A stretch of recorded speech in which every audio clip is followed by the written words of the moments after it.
जय राधा माधव कुंज बिहारी,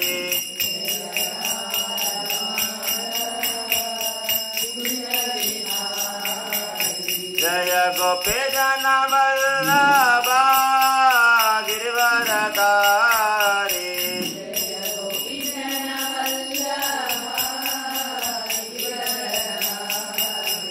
जय गोपी जन वल्लभ गिरिवरधारी,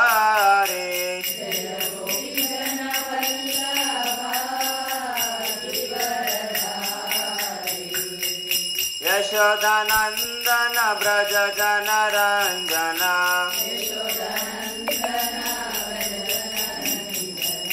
यशोदानंदन ब्रज जन रंजना,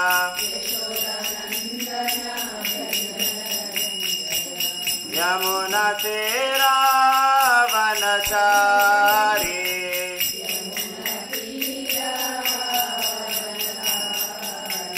जय राधा माधव कुंज बिहारी,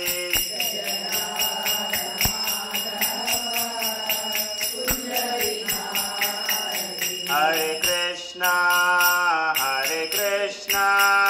कृष्ण कृष्ण हरे हरे, हरे राम राम राम हरे हरे,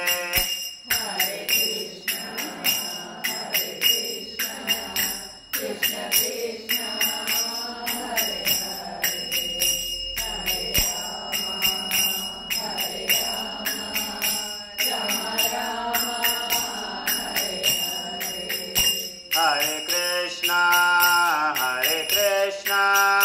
कृष्ण कृष्ण हरे हरे, हरे राम राम राम हरे हरे,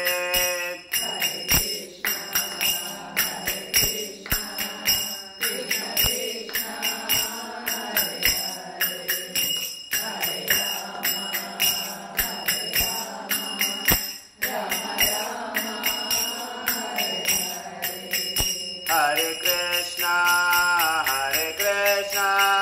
कृष्ण कृष्ण हरे हरे, हरे राम राम राम हरे हरे,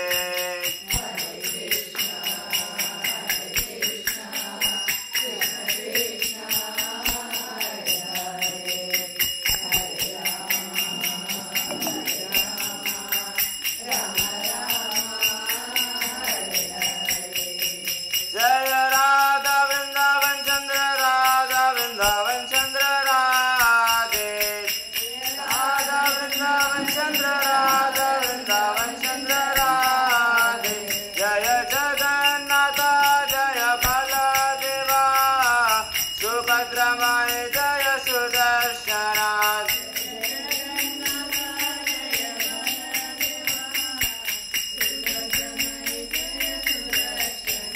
जय गौरनिताय गौरनिताय गौरनिताय, जय गौरनिताय,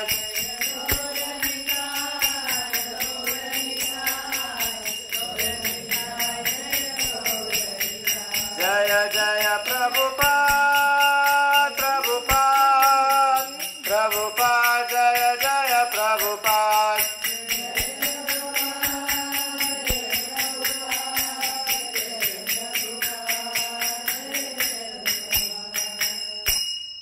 हरिनाम संकीर्तन की जय, समवेत गौर भक्त वृंद की जय।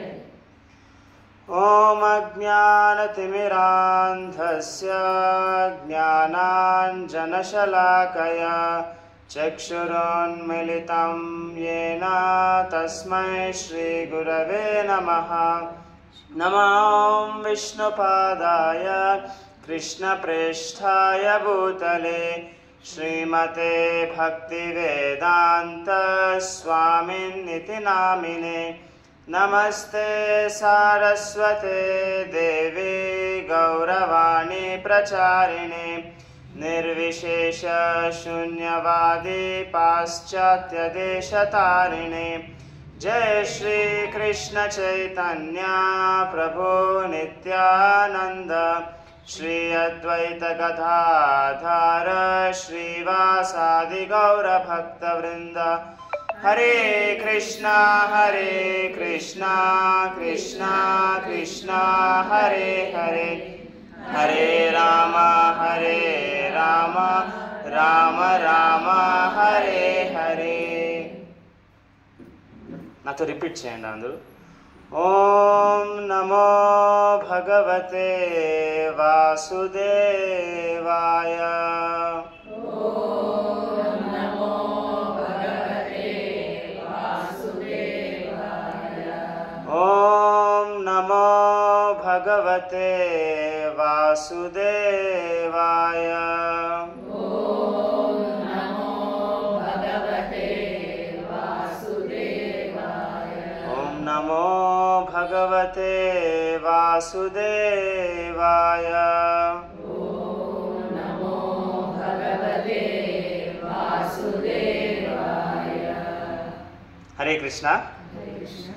గీతాసారం యొక్క 5వ సెషన్కి మీ అందరికీ నేను స్వాగతిస్తున్నాను. ఈరోజు మనము భగవద్గీతలోని 4వ అధ్యాయం గురించి చర్చించుకోబోతున్నాము.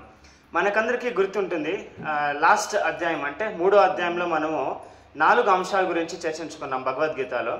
మొదటి అంశం, దానికి అబ్రివేషన్ కూడా ఇచ్చామన్నమాట, TREE అని, ట్రీ అని. ఎవరికైనా గుర్తుందా? టీ అని ఏం స్టార్ట్? త్యాగం. త్యాగం కన్నా మనం చేసే కార్యాలు భగవంతునికి అర్పిస్తూ, ఆ ప్రతిఫలం కూడా భగవంతునికి అర్పిస్తూ చేసేది ఎట్లా మిన్నా అనే దాని గురించి మనము డిస్కస్ చేసామన్నమాట. అదైన తర్వాత ఆధ్యాత్మిక మార్గంలో ఎట్లా మనము వేరే వేరే లెవెల్స్లో ప్రగతిస్తాము అనే దాని గురించి కూడా చర్చించుకున్నాం. ఈ లోకంలో కొందరు వికర్ములుగా ఉంటారు, వికర్మ నుంచి కర్మకాండికులుగా ఎదుగుతారు, కర్మకాండుల నుంచి కర్మయోగులుగా ఎదుగుతారు. అంటే యోగా అంటే అప్పుడు వాళ్ళు భగవంతునితో సంపర్కాన్ని పునరుద్ధరణ చేసుకున్నారు కాబట్టి. సో కర్మయోగంలో కూడా 2, సకామ కర్మయోగ అంటే ఆ కర్మ ఫలితాన్ని ఆశిస్తూ చేసేవాళ్ళు, నిష్కామ కర్మయోగ సంపూర్ణంగా ఆ కర్మ ఫలితాన్ని భగవంతునికి అర్పిస్తూ చేసేవాళ్ళు. అదైన తర్వాత జ్ఞానయోగ, అష్టాంగ యోగ, మళ్ళీ భక్తి యోగ గురించి చర్చించుకున్నాం అనమాట. సాధనా భక్తి సంపర్కంలో వచ్చే మనలాంటి భక్తులు ఎవరైతే సాధనా భక్తి, శ్రవణం, కీర్తనం, విష్ణు స్మరణం, ఈ మార్గాల ద్వారా ఎవరైతే భక్తి మార్గంలో ముందుకు సాగాలని అనుకుంటున్నారో వాళ్ళు కర్మయోగం నుంచి డైరెక్ట్గా భక్తి యోగానికి ఒకే జన్మంలో ఎదగలుగుతారు అనే దాని గురించి కూడా చర్చించుకున్నాం. కర్మయోగము, జ్ఞానయోగము చర్చించుకున్న తర్వాత అర్జునుడు ఒక క్వశ్చన్ వేయచ్చు. జ్ఞానయోగముకి నేను అర్హుడైతే నేను జ్ఞానయోగాన్ని స్వీకరించచ్చా? ప్రస్తుతానికి నేను అర్హుడు కాను, ఒకవేళ నేను అర్హుడైతే స్వీకరించచ్చా అని. దానికి కృష్ణుడు ఏం చెప్తాడు, ఒకవేళ నువ్వు అర్హుడైనా కూడా నువ్వు కర్మయోగం చేసేదే కరెక్ట్. ఎందుకు అంటే ఒక ఎగ్జాంపుల్ సెట్ చేసేకి, నీకు అధికారం ఉన్నా నిన్ను చూసి సాధారణమైన జనాలు ఎవరికి జ్ఞానయోగం అధికారం లేదో వాళ్ళు నిన్ను చూసి ఫాలో అవ్వాలనుకుంటారు. కాబట్టి నువ్వు ఎప్పుడైతే జ్ఞాన మార్గాన్ని స్వీకరిస్తావో వాళ్ళు కూడా ఆ అధికారం లేనప్పటికీ ఆ మార్గం స్వీకరించే ప్రయత్నిస్తారు. కాబట్టి అలా కాకూడదు. కాబట్టి వాళ్ళకు ఒక ఎగ్జాంపుల్ సెట్ చేసేకి కర్మయోగంలోనే నీ కార్యాన్ని నాకు అర్పిస్తూ ముందుకు ఆధ్యాత్మికంగా ప్రగతించు అనే దాని గురించి చెబుతూ భగవంతుడు ఎగ్జాంపుల్స్ కూడా ఇచ్చాడనమాట. ఎవరు ఎగ్జాంపుల్ ఇచ్చాడు భగవంతుడు? ఒక రాజు ఎగ్జాంపుల్ ఇచ్చాడనమాట. జనక మహారాజు ఎగ్జాంపుల్ ఇచ్చాడు. సొంతంగా కూడా ఎగ్జాంపుల్ చెప్పాడనమాట. నేను చేయాల్సిన కార్యాలు ఏమీ లేనప్పటికీ ఒక ఎగ్జాంపుల్స్ ఇచ్చేసి నేను కూడా కార్యాలు చేస్తాను, నేను కూడా వేదాల అనుసారము నా వర్ణాశ్రమాల అనుసారం నేను కూడా నా కార్యాలని నిర్వహిస్తాను అని భగవంతుడు చెప్తాడనమాట. అది చెప్పిన తర్వాత లాస్ట్ అంశంలో భగవంతుడు మన బద్ధ శత్రువు ఎవరు, ఆయన ఆ శత్రువు మనల్ని ఎలా కవర్ చేస్తుంది, ఆ శత్రువు ఎక్కడెక్కడ నివసిస్తుంది, ఆ శత్రువుని మీద మనము స్లోగా స్ట్రాటజిక్గా ఎట్లా విజయాన్ని సాధించుకోవచ్చు అనే దాని గురించి భగవంతుడు చెప్పాడనమాట. ఆ శత్రువు కామం అనమాట. సో 4వ అధ్యాయంలో భగవంతుడు అదే శత్రువుని జ్ఞాన మార్గం ద్వారా ఎట్లా మనము ఆ శత్రువు మీద విజయం సాధించవచ్చు అని విస్తారంగా చెబుతున్నాను అనమాట. ఈ రోజు కూడా 4 అంశాలు ఉన్నాయి. ఆ 4 అంశాల గురించి మనము చర్చించుకుందాం. మనం ఈరోజు సెషన్ ఓం నమో భగవతే వాసుదేవాయ అని భగవంతుని స్మరిస్తూ స్టార్ట్ చేశామన్నమాట. సో దీని అర్థం ఏమి అంటే, ఓం అనేది భగవంతుని నిరాకార స్వరూపానికి ప్రతిరూపం అన్నమాట. భగవంతుడు భగవద్గీత 10వ అధ్యాయంలో కూడా చెప్తాను అనమాట. ప్రణవ సర్వ వేదేషు శబ్దకే పౌరుషం దృశ్యం. ప్రణవ సర్వ వేదేషు, అన్ని వేదాల్లోనూ నేను ప్రణవము అని. ప్రణవము అంటే ఏమి? భగవంతుని నిరాకారము స్వరూపానికి ప్రతిరూపం అన్నమాట. సో ఇప్పుడు ఎట్లా ఒక రాజ్యాన్ని పరిపాలించేకి గవర్నమెంట్ ఉంటుంది, కానీ ఆ గవర్నమెంట్ మాత్రమే సుప్రీం హెడ్ కాదు, ఆ గవర్నమెంట్ని హెడ్ చేస్తాడు ఒక వ్యక్తి ఉంటాడనమాట. సో భగవంతుని నిరాకార స్వరూపం ఏమైతే ఉందో, భగవంతుని బ్రహ్మన్ అని మనం ఏమైతే అంటామో, అది ఈ సర్వ జగత్తుని నియంత్రిస్తూ ఉంది, కానీ దానికి మూలము భగవంతుడు అనమాట. సో ఓం అన్నప్పుడు ఆ శక్తిని మనం సంబోధిస్తూ నమస్కారం చేస్తున్నాం. నమో అంటే నమస్కరిస్తున్నాను. ఎవరికి? భగవాన్ వాసుదేవుడికి అని. వాసుదేవుడు అంటే ఎవరు? అందరి హృదయాల్లోనూ నివసించే వ్యక్తి. పరమాత్ముడిగా వస అంటే నివసించే వ్యక్తి. పరమాత్ముడిగా అన్ని జీవరాశుల్లోనూ పరమాణువుగా ప్రతి ఒక్క పదార్థంలోనూ ఉండే వ్యక్తి వాసుదేవుడు అనమాట. అది ఒక మీనింగ్ అనమాట. రెండో మీనింగ్ ఏమి అంటే వసుదేవుని పుత్రుడు వాసుదేవుడు అని. అంటే ఎట్లా మనం గవర్నమెంట్ లా ద్వారా, గవర్నమెంట్ రిప్రజెంటేటివ్ ద్వారా గవర్నమెంట్ హెడ్ని అప్రోచ్ అవుతాము, అంటే గవర్నమెంట్ లాని పాటిస్తూ ఒక రిప్రజెంటేటివ్ ద్వారా మనము ప్రధానమంత్రిని చేరుకోగలుగుతాము, ఆయన్ని కలుసుకోగలుగుతాము. అట్లే భగవంతునికి కూడా వేరే వేరే అంశాలు ఉన్నాయి. నిరాకారం అంశము ఒక అంశం అనమాట. మళ్ళీ పరమాత్ముడిలా ఆయన ప్రతి ఒక్క జీవరాశిలోనూ ఉన్నాడు, అది ఒక అంశం అనమాట. కానీ పూర్ణ పురుషోత్తముడు స్వయం భగవంతుడు, త్రిభంగ శ్యామసుందరుడు, ఆయన సాక్షాత్ భగవంతుడు అనమాట. ఆయన ఇవన్నిటికీ మూలాధారం అనమాట. కాబట్టి వీటినన్నిటినీ నమస్కరిస్తూ ఆయనని మనం చేరుకోవాలి, ఆయన శరణు కోరాలి అనే ఉద్దేశంతో శ్రీమద్ భాగవతం 1వ స్కందంలో 1వ శ్లోకం స్టార్ట్ చేసే ముందు వేదవ్యాసులు ఓం నమో భగవతే వాసుదేవాయ అంటే నేను ఎవరికి నమస్కరిస్తున్నాను? వసుదేవుడు పుత్రుడైన వాసుదేవుడు ఎవరైతే చరాచర జగత్తుకి అధిపతుడో ఆయనకి నమస్కరిస్తున్నాను అని చెబుతూ గ్రంథం స్టార్ట్ చేశాను అనమాట. అట్లా ఈరోజు కూడా మనం భగవంతునికి నమస్కరిస్తూ ఎవరిని? ఒక వ్యక్తిని. ఆయన వ్యక్తి కాబట్టి ఆయనకు ఒక వ్యక్తిత్వం ఉంది, ఆయనకు ఒక ప్రాకృతిక నేచర్ ఉందన్నమాట. ఆ నేచర్ అంతా కూడా మనకి ఈ ప్రకృతిలో కనిపిస్తుంది, కానీ ఆయన ఒక వ్యక్తి, శక్తి మాత్రమే కాదు, ఆ శక్తి వెనుకలో ఒక వ్యక్తి ఉన్నాడు అనే దాని గురించి చెప్పడానికి వేదవ్యాసులు ఓం నమో భగవతే వాసుదేవాయ అని మంత్రం చెబుతూ శ్రీమద్ భాగవతాన్ని స్టార్ట్ చేశారనమాట. సో మనం కూడా అలాగే ప్రార్థించుకున్నాం. సో 4వ అధ్యాయం చాలా స్పెషల్ అనమాట, చాలా ఇంట్రెస్టింగ్ చాప్టర్ అనమాట. ఈ చాప్టర్లో మనం మళ్ళీ 4 టాపిక్స్ గురించి డిస్కస్ చేస్తాము. దాని అబ్రివేషన్ ఇయర్స్ అనమాట, ఈఏఆర్ఎస్. సో ఇయర్స్ అని ఎందుకు మా శిక్షా గురువులైన రాధేశ్యామ్ ప్రభుజీ వాళ్ళు ఇచ్చినారు అంటే, ఈ చాప్టర్ అంతా కూడా జ్ఞానయోగం గురించి చెప్తా ఉంది. జ్ఞానయోగం ప్రాప్తించుకునే విధానం ఏమి అంటే ఒక గురువు దగ్గర వినడం అనమాట. సో వేదాల్లో ఉండే ఫస్ట్ గైడెన్స్, ఫస్ట్ స్టేట్మెంట్ ఏమి అంటే తత్ శృణు, అంటే ఫస్ట్ నువ్వు ఇను. ఎందుకంటే మనకి సహజంగా 4 డిఫెక్ట్స్ ఉంటాయి. మనకి ఈ లోకంలో ఇంద్రియాలు పర్ఫెక్ట్ కాదు కాబట్టి ఆ ఇంద్రియాల ద్వారా మనం చూసేది అంతా కూడా ఇంపర్ఫెక్ట్. ఎందుకంటే ఆ ఇంద్రియాలు పర్ఫెక్ట్ కాదు. ఆ ఇంద్రియాలు పర్ఫెక్ట్ కాదు కాబట్టి మనం ఏం చూస్తామో అది కూడా ఇంపర్ఫెక్ట్ అని అనమాట. అది ఇంపర్ఫెక్ట్ కాబట్టి మనం ఇంపర్ఫెక్ట్ నాలెడ్జ్ని గ్రహిస్తామన్నమాట, అది ప్రత్యక్షంగా. కానీ ఎవరైతే ఈ జ్ఞానాన్ని పారంపర్య మూలంగా ప్రాప్తించుకుంటారో వాళ్ళ దగ్గర నుంచి వింటే వాళ్ళు పర్ఫెక్ట్ నాలెడ్జ్ని పర్ఫెక్ట్ రిప్రజెంటేటివ్ ద్వారా విన్నారు కాబట్టి మనం కూడా పర్ఫెక్ట్ నాలెడ్జ్ని గెయిన్ చేసుకోగలుగుతాం. ఈ లోకంలో ఉన్న పర్ఫెక్ట్ వ్యక్తి ఎవరు? భగవంతుడు, కృష్ణుడు. ఆయన మించిన పర్ఫెక్ట్ వ్యక్తి లేడు, ఆయనకు సమానమైన పర్ఫెక్ట్ వ్యక్తి లేడు. ఆయన ఆ పర్ఫెక్ట్ నాలెడ్జ్ని పారంపర్య రూపంలో వేరే వాళ్ళకి ఇచ్చొచ్చారనమాట. సో వాళ్ళు ఇంపర్ఫెక్ట్ వ్యక్తులు అయినప్పటికీ ఆ పర్ఫెక్ట్ నాలెడ్జ్ని ట్రాన్స్పరెంట్గా వాళ్ళు ట్రాన్స్ఫర్ చేస్తున్నారు కాబట్టి వాళ్ళు కూడా పర్ఫెక్ట్ పర్సనాలిటీస్ అనమాట. ఇప్పుడు ఫర్ ఎగ్జాంపుల్ మన ఇంటికి మనీ ఆర్డర్ వస్తే పోస్ట్ మ్యాన్ వచ్చి తెచ్చిస్తాడు. ఆ మనీ పోస్ట్ మ్యాన్దా? కాదు. కానీ ఆ పోస్ట్ మ్యాన్ వచ్చి మనీ ఆర్డర్ తెచ్చిచ్చినాడు కాబట్టి ఎట్లుండేది అట్లా తెచ్చిచ్చినాడు కాబట్టి ఆయనకు ఆ క్రెడిట్ దొరుకుతుంది అనమాట. సో ఆ మనీ ఆయనది కాదు, కానీ ఆ మనీ ఎట్లుండేది అలా ఆయన తెచ్చేసినాడు అనమాట. కాబట్టి గురు పరంపరలో ఉన్న ఆచార్యులు కూడా అదే మెసేజ్ని, ఏ మెసేజ్ అయితే శ్రీకృష్ణ భగవానుడు ఇచ్చాడో దానిని ఎడిట్ చేయకుండా, దానిని మార్చకుండా యథాతథముగా మనకు ప్రసాదిస్తారు కాబట్టి వాళ్ళు కూడా ఆరాధనీయులు అనమాట. సో ఈరోజు మనం 4 టాపిక్స్ గురించి డిస్కస్ చేస్తాం. ఫస్ట్ టాపిక్ ఎటర్నల్ ఎడ్యుకేషన్, అంటే శాశ్వతమైన విద్య ఏమి అనే దాని గురించి ఈరోజు మనము డిస్కస్ చేస్తాం. దాని తర్వాత వేరే టాపిక్స్ డిస్కస్ చేస్తాం. సో భగవద్గీత థర్డ్ చాప్టర్లో కామం గురించి చెప్పి భగవంతుడు ఆ కామం మన శత్రువు, దాన్ని ఎలా జయించాలి, ఇంద్రియాలని నిగ్రహంలో పెట్టి మళ్ళీ మనస్సుని బుద్ధిని మన నియంత్రణలోకి తేవాలనే దాని గురించి చెప్పాడనమాట. భగవంతుడు ఇప్పుడు 4వ అధ్యాయంలో జ్ఞానయోగం గురించి చెప్తాడు. ఇక్కడ ఆ జ్ఞానము ఈ లోకంలోకి ఎలా వచ్చింది, ఏ మూలంగా వచ్చింది అనే దాని గురించి చెప్తానమాట. 1వ శ్లోకంలో భగవంతుడు చెప్తానమాట. ఇమం వివస్వతే యోగం ప్రోక్తవానహం అవ్యయం వివస్వాన్ మనవే ప్రాహుర్ మనురిక్ష్వాకవే బ్రవేత్ ఏవం పరంపరా ప్రాప్తం ఇమం రాజర్షి. సో భగవంతుడు ఏం చెప్తాడు అంటే, ఈ ఆధ్యాత్మిక జ్ఞానాన్ని ఇప్పుడు నేను నీకు బోధించబోతున్నాను కదా, అది ఫస్ట్ టైం ఈ లోకంలో బోధించబడడం లేదు.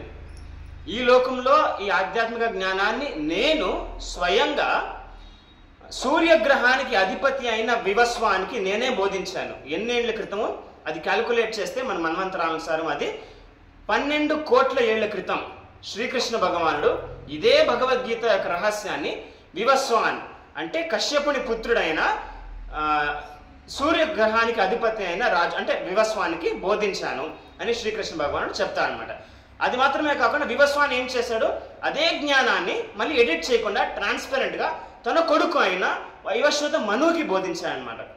ఎవరైతే మానవ జాతికి మూలమో ఆయన ఇక్ష్వాకు వంశంలో మొట్టమొదటి రాజు అయిన ఇక్ష్వాకు, ఆయన పుత్రుడైన ఇక్ష్వాకుకి చెప్పాడనమాట. అలా వాళ్ళు శిష్యులకి చెబుతూ వచ్చారనమాట.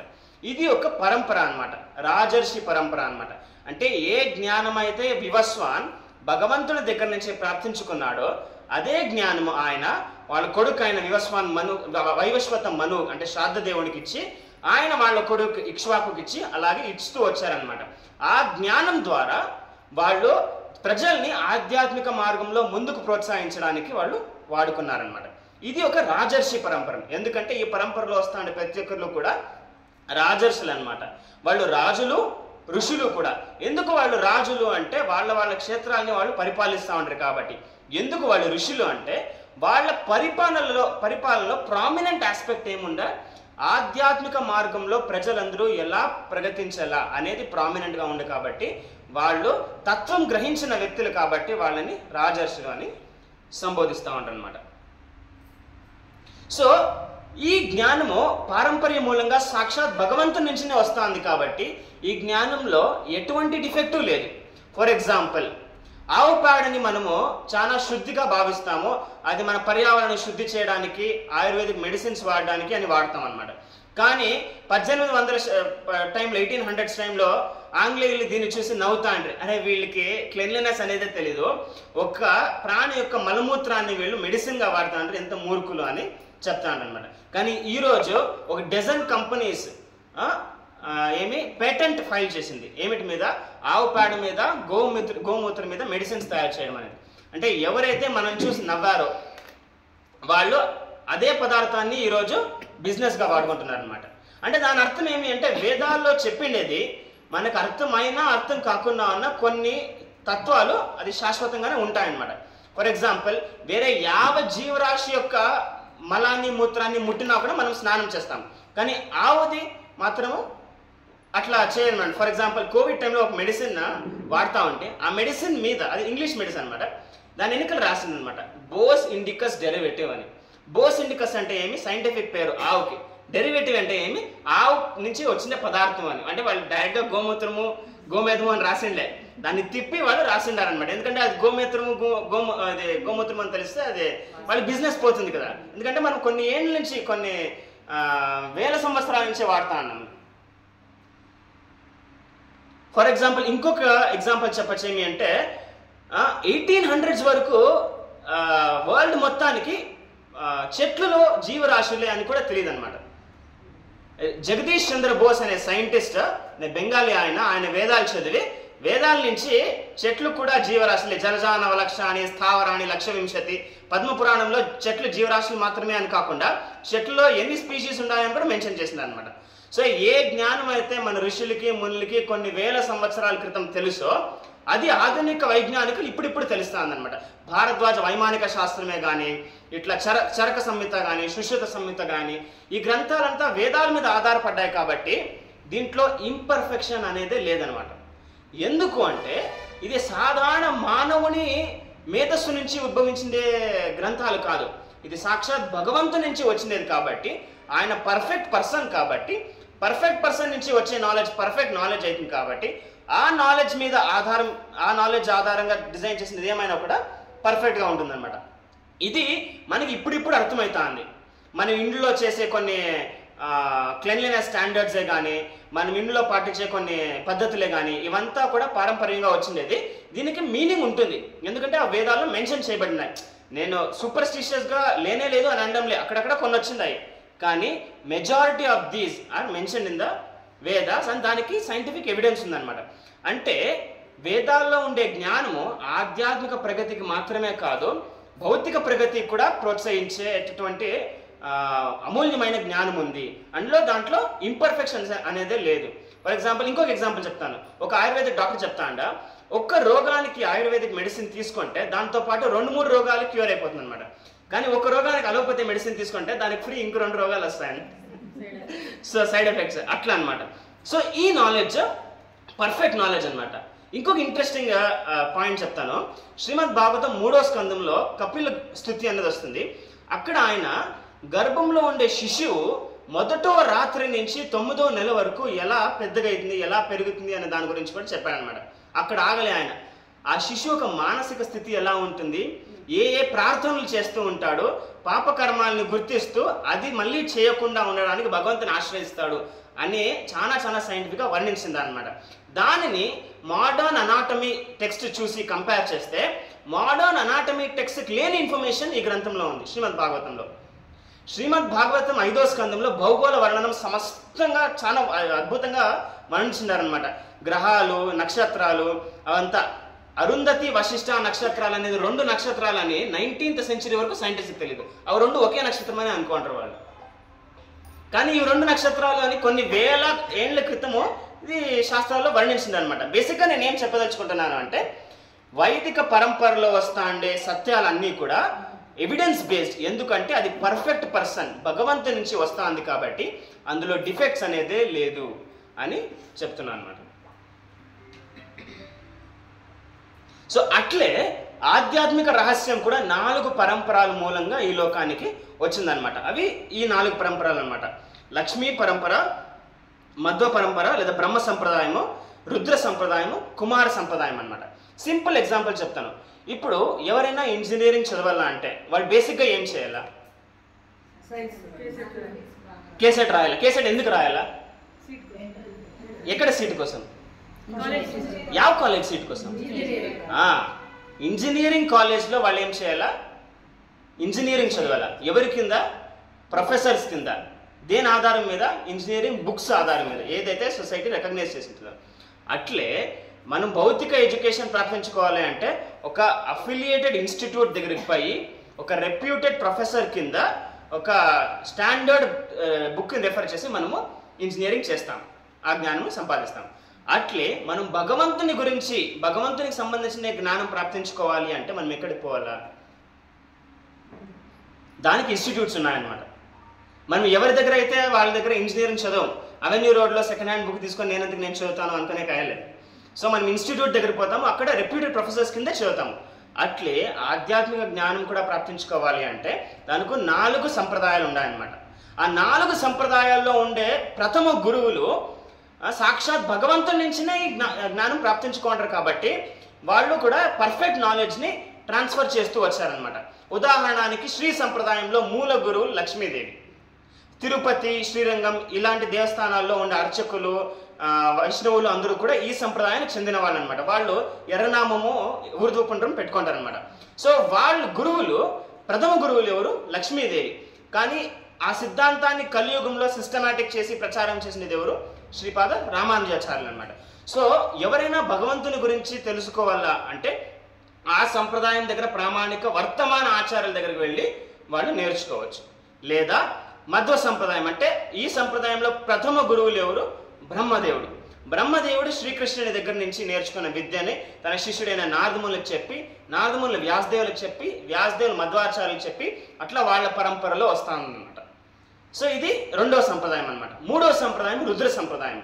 ఈశ్వరుడు సంకర్షణ నుంచి ప్రాప్తించుకున్న జ్ఞానాన్ని వాళ్ళ శిష్యులకి చెబుతూ అక్కడ వల్లభాచారులు విష్ణుస్వాములు అని మధురాష్టకం రాసిండారే, అది వీళ్ళ సంప్రదాయం అనమాట. వాళ్ళు రుద్ర సంప్రదాయానికి చెందిన వైష్ణవులు అనమాట. ఎవరైనా అక్కడికి వెళ్ళి కూడా నేర్చుకోవచ్చు అనమాట. 4వది కుమార సంప్రదాయం అనమాట. వీళ్ళు సనక సనాతన సనంద సనత్ కుమారులు, బ్రహ్మదేవుని నలుగురు శిష్యులు అనమాట. వీళ్ళు కూడా భగవంతుని దగ్గర నుంచి ఈ జ్ఞానాన్ని ప్రాప్తించుకొని పారంపర్యంగా వాళ్ళు గురు శిష్య సంప్రదాయంలో బోధించుకుంటూ వస్తున్నారనమాట. కాబట్టి నేను చెప్పదలుచుకుంది ఏమి అంటే, మనము ఆధ్యాత్మిక జ్ఞానాన్ని ప్రాప్తించుకోవాలి అంటే ఈ 4 సంప్రదాయాలకు చెందిన వైష్ణవుల దగ్గర, ఆచార్యుల దగ్గర మనం ఈ జ్ఞానాన్ని ప్రాప్తించుకోవచ్చు. ఎందుకంటే వాళ్ళ ఆ జ్ఞానాన్ని వాళ్ళ గురువుల దగ్గర యథాతథంగా ఆ సిస్టమ్ మళ్ళీ భగవంతుని దగ్గరికే పోతుంది అనమాట. కాబట్టి వాళ్ళు చెప్పే జ్ఞానమే కానీ, వాళ్ళు చేసే పద్ధతులే కానీ అంతా కూడా పర్ఫెక్ట్గా ఉంటుంది అని. అప్పుడు అడగచ్చు, మీరు చెప్తా ఉండే జ్ఞానము, మీరు చెప్తా ఉండే భగవద్గీత టీచింగ్స్ అంతా ಯಾವ సంప్రదాయానికి చెందింది అని. సో ఇస్కాన్ సంస్థ ఏమైతే ఉందో అది గౌడీయ వైష్ణవ సంప్రదాయానికి చెందిందనమాట. అది బ్రహ్మ మధ్వ గౌడీయ వైష్ణవ సంప్రదాయం. అంటే మధ్వాచార్యుల సంప్రదాయంలోనే మళ్ళీ మాధవేంద్రపురులు, చైతన్య మహాప్రభువు లాంటి ఆచార్యులు ద్వారా వచ్చే ట్రెడిషన్ అనమాట. అంటే మాది కూడా ఇప్పుడు మనం నేర్చుకుంటా ఉండే భగవద్గీత జ్ఞానమే కానీ, ఈ స్టడీనే కానీ అంతా కూడా బ్రహ్మ మధ్వ గౌడీయ సంప్రదాయం నుంచి వస్తుంది. కాబట్టి అది కూడా రెప్యూటెడ్ ఇన్స్టిట్యూట్ దగ్గర, రెప్యూటెడ్ గురువుల దగ్గర, అంటే ఏసీ భక్తి వేదాంత స్వామి ప్రభుపాదుల వాళ్ళు రాసిన భగవద్గీత అనుసారం మనము నేర్చుకుంటాము. కాబట్టి అది కూడా బోనఫైడ్ ట్రెడిషన్, బోనఫైడ్ నాలెడ్జ్ అని మనము అనుకోవచ్చు అనమాట. సో శ్రీల ప్రభుపాదులు చెప్తాడు, our teachings are authoritative, pure and safe to accept because they are based on the works of His Divine Grace, A.C. Bhaktivedanta Swami Prabhupada, a pure devotee of Lord Krishna, coming in Brahma Madhva Gaudiya Sampradayam.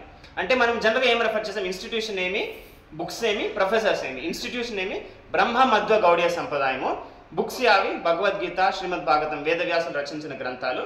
మళ్ళీ గురువులేమి ఆ పరంపరలో వస్తా ఉండే ఆచార్యులు అనమాట. So Srikrishna భగవానుడు ఏం చెప్తాడు అంటే, ఇలా రాజర్షి పరంపర ఎలా ఉందో అలా ఋషి పరంపర కూడా ఉన్నాయన్నమాట. ఆ ఋషి పరంపరలో ఈ 4 పరంపరలు ఉన్నాయన్నమాట. ఆ 4 పరంపరలో ఒక పరంపరకు చెందిన జ్ఞానాన్ని, అంటే ఎవరి దగ్గరైనా మనం నేర్చుకుంటే భగవంతుని ప్రాప్తించుకోవచ్చు. సో నేను నా అదృష్టం శాతం వల్ల మధ్వ సంప్రదాయానికి కాంటాక్ట్లో వచ్చాను, బ్రహ్మ మధ్వ గౌడీ సంప్రదాయానికి. వాళ్ళ ద్వారా నేను గత 5-6 ఏళ్ళ నుంచి ఈ భగవద్గీత, శ్రీమద్ భాగవతం అధ్యయనం చేస్తూ భగవంతుని హరినామం స్మరిస్తూ వాళ్ళ సంప్రదాయానికి చెందినవాడిని. కాబట్టి నేను నా లైఫ్లో ఈ ట్రాన్స్ఫర్మేషన్ చూస్తున్నాను. సో అదే నాలెడ్జ్ని మీకు భగవంతుడు ఎలా బ్రహ్మదేవునికి ఇచ్చారో, బ్రహ్మదేవుడు ఎలా నారదమునికి ఇచ్చారో, అలాగే శ్రీల ప్రభుపాదులు ఎలా మాకు ఇచ్చారో అదే నేను మీకు రిప్రజెంట్ చేస్తున్నాను అనమాట. సో అప్పుడు అర్జునుడు అడగచ్చు, ఈ పరంపరలో వస్తాండే జ్ఞానాన్ని మళ్ళీ నువ్వు నాకే ఎందుకు చెప్తున్నావు? ఎందుకంటే అర్జునుడు ఒక క్షత్రియుడు, గృహస్థుడు. అర్జునుడి కంటెంపరీస్ వేదవ్యాసులు లాంటి మహాన్ భక్తులు ఉన్నారు అర్జునుడి టైంలోనే. సో అర్జునుడు క్వశ్చన్ న్యాచురల్గా అడగచ్చు, నాకే ఎందుకు చెప్తున్నావు? దానికి కృష్ణుడు ఏం చెప్తున్నాడు, సయేవాయం మయాతేద్య యోగ ప్రోక్త పురాతన భక్తోసీమే సకాచేతి రహస్యం హేతదుత్తమం. ఈ జ్ఞానాన్ని నేను మళ్ళీ నీకెందుకు చెప్తున్నాను అంటే, నువ్వు నా మిత్రుడు, నా భక్తుడు కాబట్టి. ఈ శ్లోకం మనము భగవద్గీత స్టార్టింగ్లో కూడా డిస్కస్ చేసాం. ఫస్ట్ చాప్టర్లో మనం భగవద్గీత ఏ యాటిట్యూడ్తో నేర్చుకోవాలి అని. సో మనం భగవద్గీత రియల్ అండర్స్టాండింగ్ అర్థం చేసుకోవాలి అంటే మనం డివోషనల్గా ఇంక్లైన్ అయి ఉండాలి, ప్లస్ మనం కృష్ణుడికి ఫేవరబుల్గా ఇంక్లైన్ అయి ఉండాలి. సో అప్పుడు అర్జున్ డౌట్ రావచ్చు, ఓకే మీరు చెప్తా ఉండరు ఏమని, ఇదే జ్ఞానాన్ని మీరు వివస్వానికి చెప్పారు అంటే ఎన్నేళ్ల క్రితం, 12 కోట్ల ఏళ్ల క్రితం. దాన్ని నేను ఎలా అర్థం చేసుకోగలుగుతాను? ఎందుకంటే అక్కడ కురుక్షేత్ర యుద్ధ భూమిలో కృష్ణుని వయస్సు అరౌండ్ 125 ఇయర్స్ ఉండేది. సో ఆ టైంలో ఆయన 12 crore ఇయర్స్ జరిగిన ఘటనలో ఆయన కూడా ఉన్నాడు. ఆయన స్వయంగా ఈ జ్ఞానాన్ని వివస్వానికి అంటే సూర్యగ్రహానికి అధిపతికి చెప్పాడు అని నేను ఎలా నమ్మగలుగుతాను? అంటే అర్జునుడి నమ్మకం ఉంది, కానీ మనకి నమ్మకం కలిగించే అర్జునుడి ఈ క్వశ్చన్ కృష్ణునికి అడుగుతానమాట.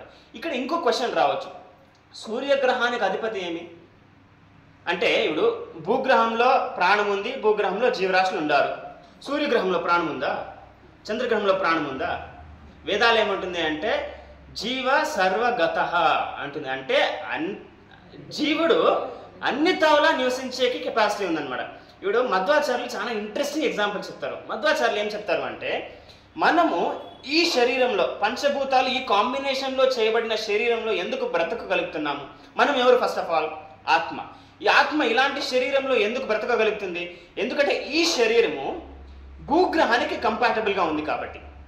అంటే భూగ్రహంలో భూమి ఎలిమెంట్ ఎక్కువ ఉంది, దాని తర్వాత నీటి ఎలిమెంట్ ఎక్కువ ఉంది, దాని తర్వాత వాయు ఎలిమెంట్ ఎక్కువ ఉంది, దాని తర్వాత అగ్ని, దాని తర్వాత ఆకాశం. సో మన శరీరంలో కూడా అదే కాంబినేషన్లో ధాతువులు ఉన్నాయి కాబట్టి ఈ జడ శరీరంలో మనం నివసించగలుగుతున్నాం. అంటే మధ్వాచార్యులు ఏం చెప్తా అంటారు అంటే సూర్యగ్రహములో అలాంటి శరీరం కలిగిన వ్యక్తులు ఉండగలుగుతారు. ఎలాంటి శరీరం? నిప్పుతో కూడిన శరీరం. ఎందుకంటే ఆత్మ నిప్పుతో దహించదు, నీటితో తడి కాదు. సో ఆత్మ ఎక్కడైనా ఉండగలదు. కానీ ఆ ఆత్మ సూర్యగ్రహంలో ఉండాలి అంటే సూర్యగ్రహంలో ఉండే జీవరాశులకి సూర్యగ్రహానికి కంపాటబుల్ ధాతువులతో చేయబడిన శరీరంలో వాళ్ళు ఉండాలి. అంటే ఆచార్యులు ఏం చెప్తా అంటే అన్ని గ్రహాల్లోనూ ప్రాణం ఉంది, అన్ని గ్రహాల్లోనూ ప్రజలు ఉన్నారు, కానీ వాళ్ళనితో సంపర్కం స్థాపించేంత వైజ్ఞానిక శక్తి మనకి లేదు అని చెప్తాను అనమాట. కానీ మోడర్న్ వైజ్ఞానికులు ఉండారా లేదా అనే డౌట్లోనే ఉండారనమాట. సో ఆ గ్రహానికి అధిపతి ఎవరు? సూర్యుడు. ఇది మనం ఎట్లా అర్థం చేసుకోవచ్చు అంటే ప్రతి ఒక్క గ్రహానికి అధిపతి మన ఒక్కొక్క ఇంద్రియంని నియంత్రిస్తుంది అనమాట. ఫర్ ఎగ్జాంపుల్ సూర్యుడు మన చక్షువుల్ని నియంత్రిస్తుంది. సూర్యుడు లేకపోతే మనకి కనబడదు. అట్లా చంద్రుడు మన మనస్సుని నియంత్రిస్తాడు. చంద్రుడిని జనరల్గా రసాధిపతుడు అంటాము. ఎందుకు రసాధిపతుడు అంటామంటే ఈ భూలోకంలో పండే పంటలన్నిటిలోనూ ఆస్వాదన రావాలి అంటే అది చంద్రబింబం ద్వారా కారణం అవుతుందన్నమాట. సో చంద్రుడు ఎప్పుడైతే పౌర్ణమి చంద్రుడు ఎప్పుడైతే ప్రకటిస్తాడో అప్పుడు భూగ్రహంలో టైడ్స్ జరుగుతుంది, హై టైడ్స్, లో టైడ్స్. అది మాత్రమే కాకుండా మానసికంగా ఎవరైతే వీక్గా ఉంటారో వాళ్ళ మీద ఎక్కువ ప్రభావం చూపిస్తుంది. అందుకే రోమ్లో ఎవరినైనా పిచ్చోడిని లూనాటిక్ అంటారు. ఎందుకంటే చంద్రుని లూనా అంటారు కాబట్టి ఎవరి మెంటల్ స్టేట్ చంద్రుని తిథుల అనుసారం మారుతూ ఉంటుందో, ఎక్కువగా ప్రభావితంగా ఉంటుందో వాళ్ళని లునాటిక్ అంటారు అనమాట. అంటే ప్రతి ఒక్క గ్రహానికి అధిపతి కూడా మన ఒక ఇంద్రియాన్ని నియంత్రిస్తారనమాట. సో మనకు కూడా వాళ్ళు చాలా కోఆపరేట్ చేస్తూ మనము జీవనాన్ని సఫలత గావించడానికి వాళ్ళు సహకరిస్తున్నారు అనమాట. ఇట్లా మనం అర్థం చేసుకోవచ్చు. సో మన వేదాలు చెప్తా అనేదంతా కూడా ఈ గ్రహానికి అధిపతికి కృష్ణుడు చెప్పాడు అంటే అదొక స్టోరీ కాదు, అదొక ఇతిహాసమే అని మనము అర్థం చేసుకోవచ్చు అనమాట. సో అర్జునుడు ఈ క్వశ్చన్ అడిగేది చాలా చాలా ఇంపార్టెంట్. ఎందుకంటే భగవద్గీత 800 ఎడిషన్స్ ఉందన్నమాట. ఆ 800 ఎడిషన్స్లో ఈ ప్రామాణిక 4 సంప్రదాయాలకు చెందిన ఎడిషన్స్ మేబీ ఒక 10 లేదా 15 ఉంటాయి. అంటే మిగతా 700 చేంజ్ ఎడిషన్స్ అంతా కూడా మనల్ని మిస్లీడ్ చేసే ఎడిషన్స్ అనమాట. సో ఆచార్యులు ఏం చెప్తారు అంటే ఈ లోకంలో 2 రకాలైన జనాలు ఉన్నారు. వాళ్ళు సురులు, అసురులు అనమాట. ఇద్దరూ కూడా భగవద్గీత మీద కమెంటరీ రాసిండారు. ఎందుకు ఇద్దరు కూడా భగవద్గీత మీద కమెంటరీ రాసిండారు? కొందరు సాధువులు భగవద్గీతాన్ని యథాతథంగా ప్రకటించాలా, ఈ లోకంలో ఉండే జీవరాశులు ఉద్ధారం కావాలని శ్రీకృష్ణుని మెసేజ్ని కాలానుసారం వాళ్ళు ప్రచారం చేసిందనమాట. కానీ మరికొందరు వాళ్ళ అల్టీరియర్ ప్రొపగాండాని సేల్ చేయడానికి కృష్ణుని నామం వాడి సేల్ చేశారనమాట. ఫర్ ఎగ్జాంపుల్ ఒక భగవద్గీత కమెంటరీలో సర్వస్య చాహం హృది సన్నివిష్టో మత్త స్మృతి జ్ఞానం అపోహనం చ అనే శ్లోకానికి వాళ్ళు ఏం మీనింగ్ రాస్తారు అంటే అందరూ టీ తాగల, సర్వస్య అందరూ, చాహం టీ, సర్వస్య చాహం హృది సన్నివిష్టో టీ తాగేదాని నుంచి వాళ్ళ హృదయము సంతుష్టమవుతుంది, మత్త స్మృతి జ్ఞానం అపోహనం దాని నుంచి వాళ్ళ మేధాశక్తి పెరుగుతుంది అని ఇలా తప్పుడు కమెంటరీలు రాస్తారనమాట. కొందరు భగవద్గీత మొత్తం ఆయుర్వేదము అని అలా కమెంటరీ రాసేది.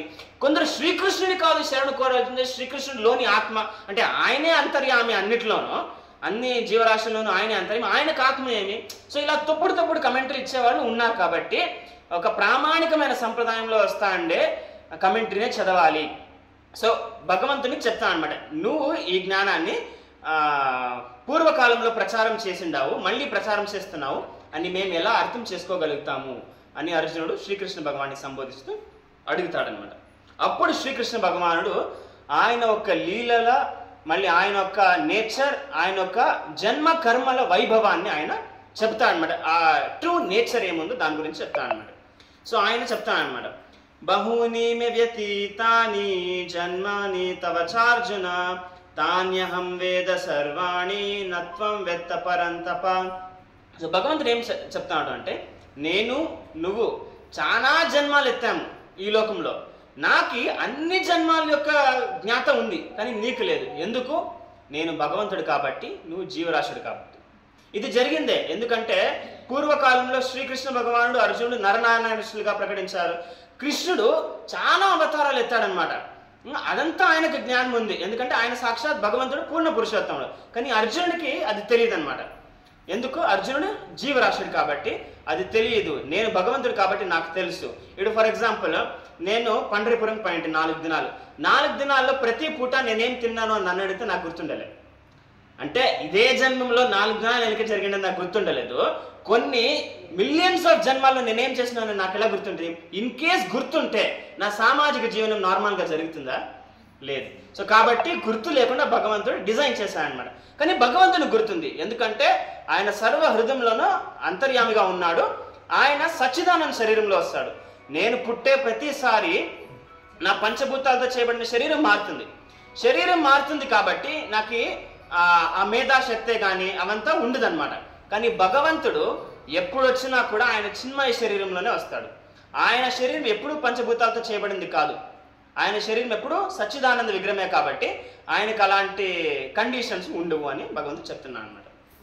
సో భగవంతుడు ఇంకొకటి చెప్తున్నాడు, నా పుట్టుకకి నీ పుట్టుకకి ఉన్న తేడా ఏమి? నేను పుట్టినాను, చాలాసార్లు పుట్టినాను, నాకు గుర్తుంది. నువ్వు పుట్టిండావు, నీకు గుర్తులేదు. నా పుట్టుక ఈ లోకంలో నేను ప్రకటించడానికి నువ్వు పుట్టడానికి ఉన్న డిఫరెన్స్ ఏమి అనే దాని గురించి భగవంతుడు చెప్తాను అనమాట.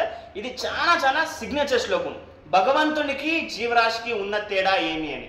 సాధారణంగా సిద్ధాంతాల్లో 2 రకాలమైన సిద్ధాంతాలు ఉన్నాయి.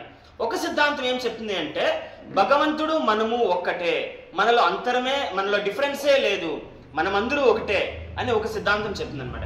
ఇంకో సిద్ధాంతం ఏం చెప్తుంది అంటే భగవంతునికి మనకి పోలికే లేదు. ఒక సిద్ధాంతాన్ని మనం ఏమంటాము? అద్వైతము అంటాము. ఇంకో సిద్ధాంతాన్ని మనం ఏమంటాము? ద్వైతము అంటాము. అంటే భగవంతునికి మనకి పోలికే లేదు, మనం అసలు పోల్చుకుంటేనే అపరాధము అని చెప్తారనమాట. కానీ ఇక్కడ ఒక ట్విస్ట్ ఉంది. ఏమి అంటే మధ్వ సంప్రదాయంలో, బ్రహ్మ మధ్వ గౌడీ సంప్రదాయంలో చైతన్య మహాప్రభువులు చెప్పారనమాట. ఏమని అంటే గుణాత్మికంగా మనము భగవంతుడు సేమే. అంటే ఒక ఫర్ ఎగ్జాంపుల్ నిప్పే కానీ ఒక స్పార్కే కానీ, అగ్గే కానీ ఒక స్పార్కే కానీ, వాళ్ళలో ఉండే గుణాలు సేమే. కానీ క్వాంటిటీలో ఎవరు గొప్ప? ఫైర్ గొప్ప, స్పార్క్ చిన్నదనమాట. కానీ క్వాలిటీలో 2 సేమే. కాబట్టి జీవరాశుడు భగవంతుడు క్వాలిటీలో సేమ్. ఎందుకు? మనము కూడా సచ్చిదానందమే విగ్రహాలే, భగవంతుడు కూడా సచ్చిదానందంతో చేయబడిందే. క్వాలిటీలో మనం సేమ్. ఓకే, ఎట్లా ఒక చుక్ వాటర్ కానీ లేదా ఒక సాగరమే కానీ క్వాలిటీలో సేమ్.